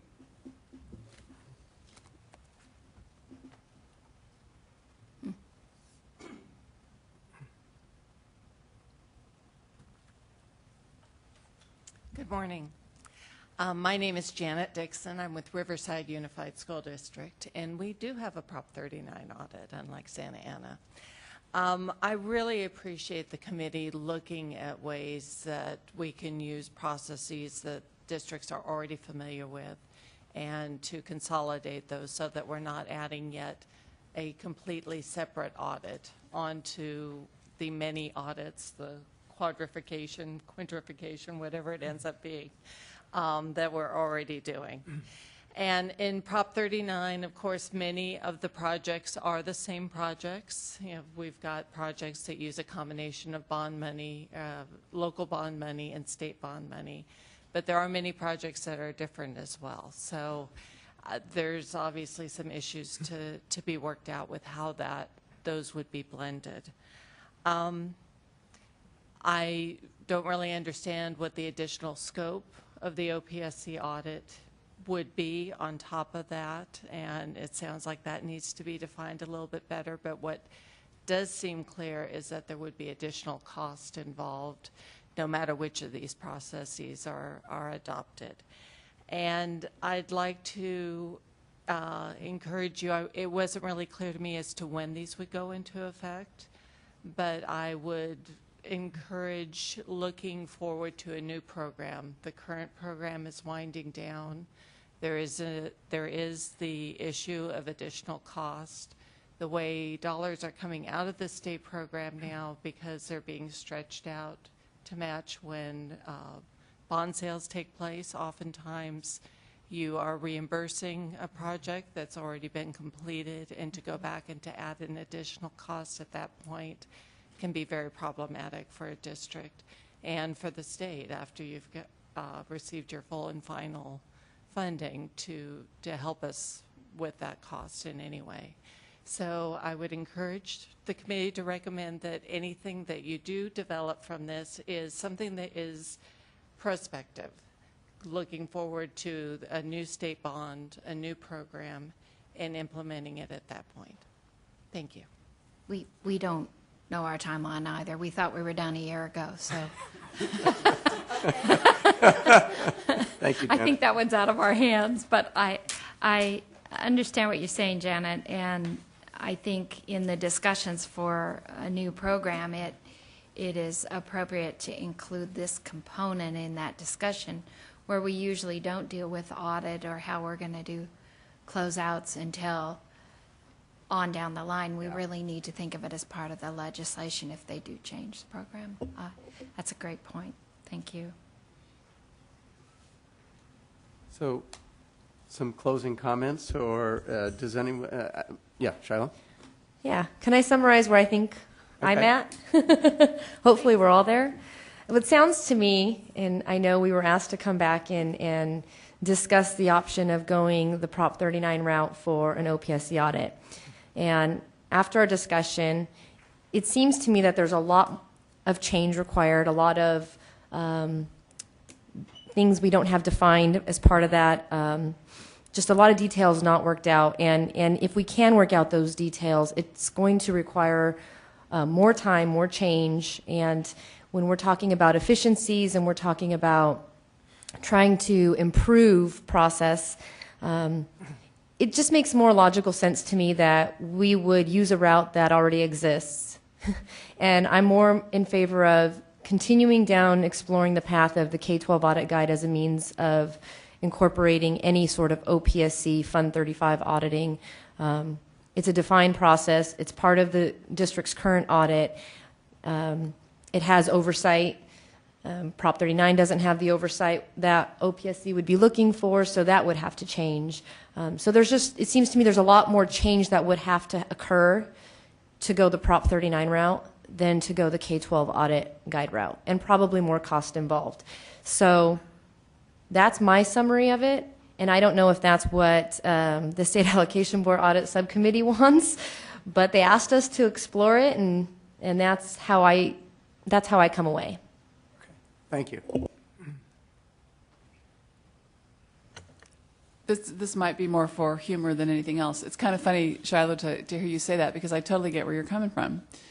From my seat, I'd rather flip it, because I don't have any control over the financial audit, and control is not the right word. I rarely have input, or I'm consulted. Sometimes I'm asked to provide copies of documents, that kind of stuff. But all that happens back at the DO, whereas a Prop 39 audit happens with me and my staff, and we're the ones that generate the paperwork. So I feel like I'm better able to respond to questions and concerns and comments, and find papers and find contracts, and be able to produce the document. So I don't disagree with what you're saying, but I totally get where you're coming from. But I'm looking at it going, wow, okay, something like that would be completely away from my ability to participate until it's almost after the fact. Everybody's gotten the call from the auditor, this auditor's here and they need this contract by 2. I'm like, well, I'm sorry, I'm downtown, but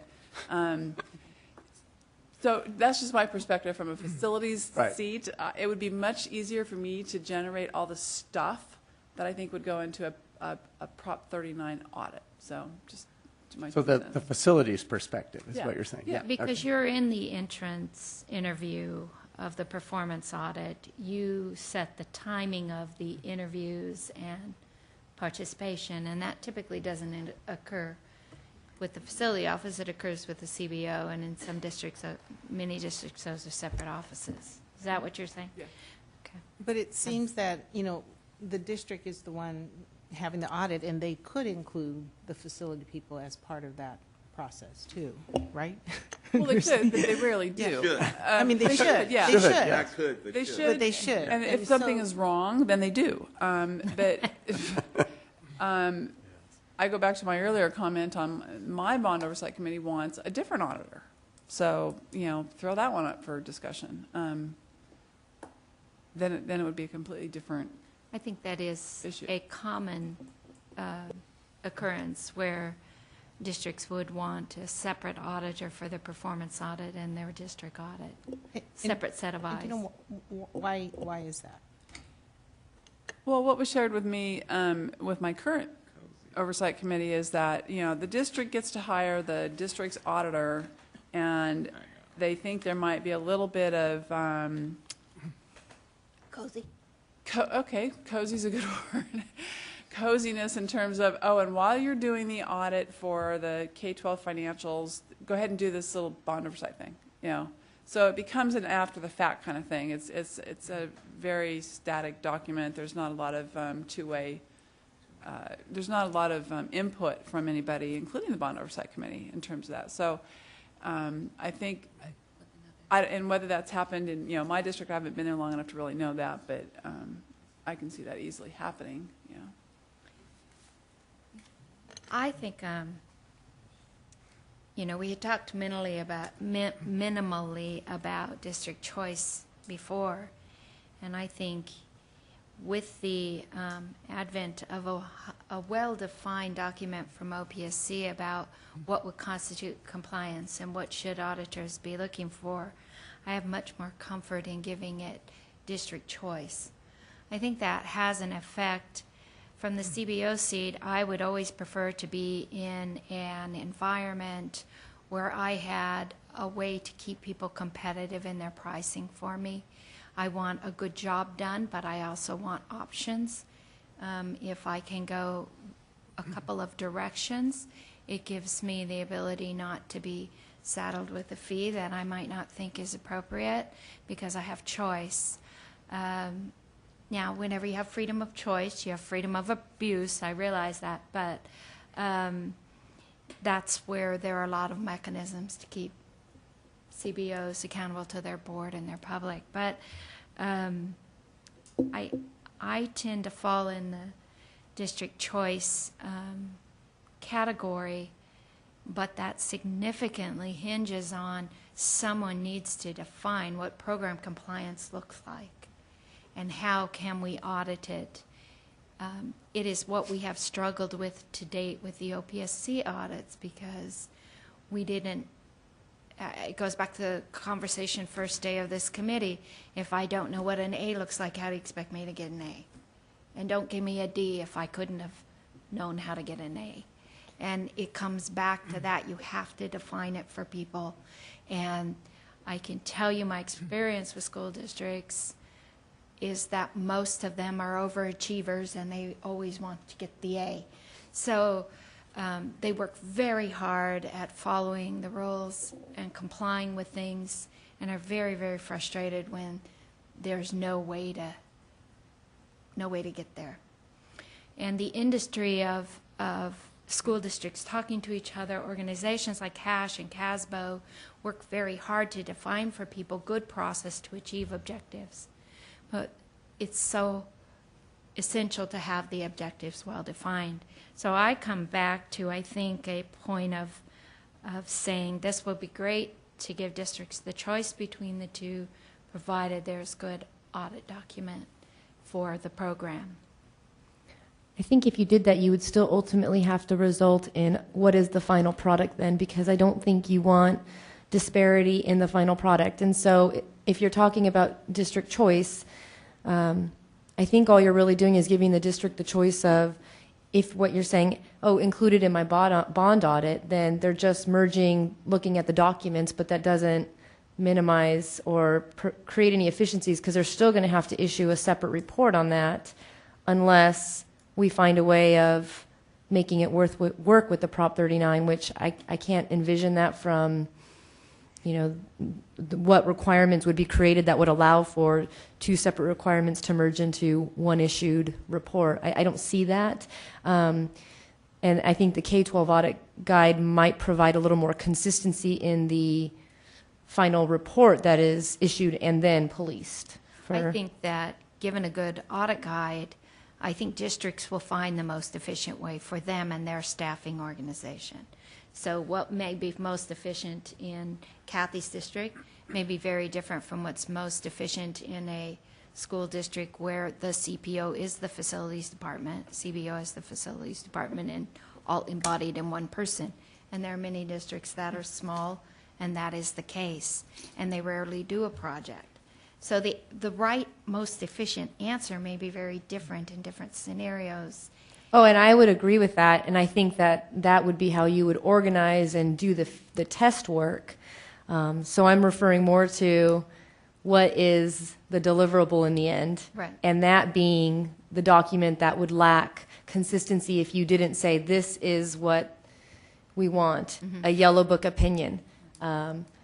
An opinion that's included in the audit guide. That's what auditors need to know. How you get to that, the districts, I think, can work through all the best ways to provide efficiencies and overlapping testing. 100% agree with that. I still think that you can't provide freedom of choice when it comes to what is the final issued product. That needs to be consistent. And we've already seen with the performance audits in the broad way they were initially defined, that was problematic. So. Okay, so. Does that help? Yeah, it's great. Anybody else have a comment to close? Jeff? Last chance. You know, I kind of agree with Shiloh on this one, that, you know, the issue of choice is really interesting to me, and I think, you know, could merit some more discussion, but having that final product have the level of accountability that we're looking for needs to be defined.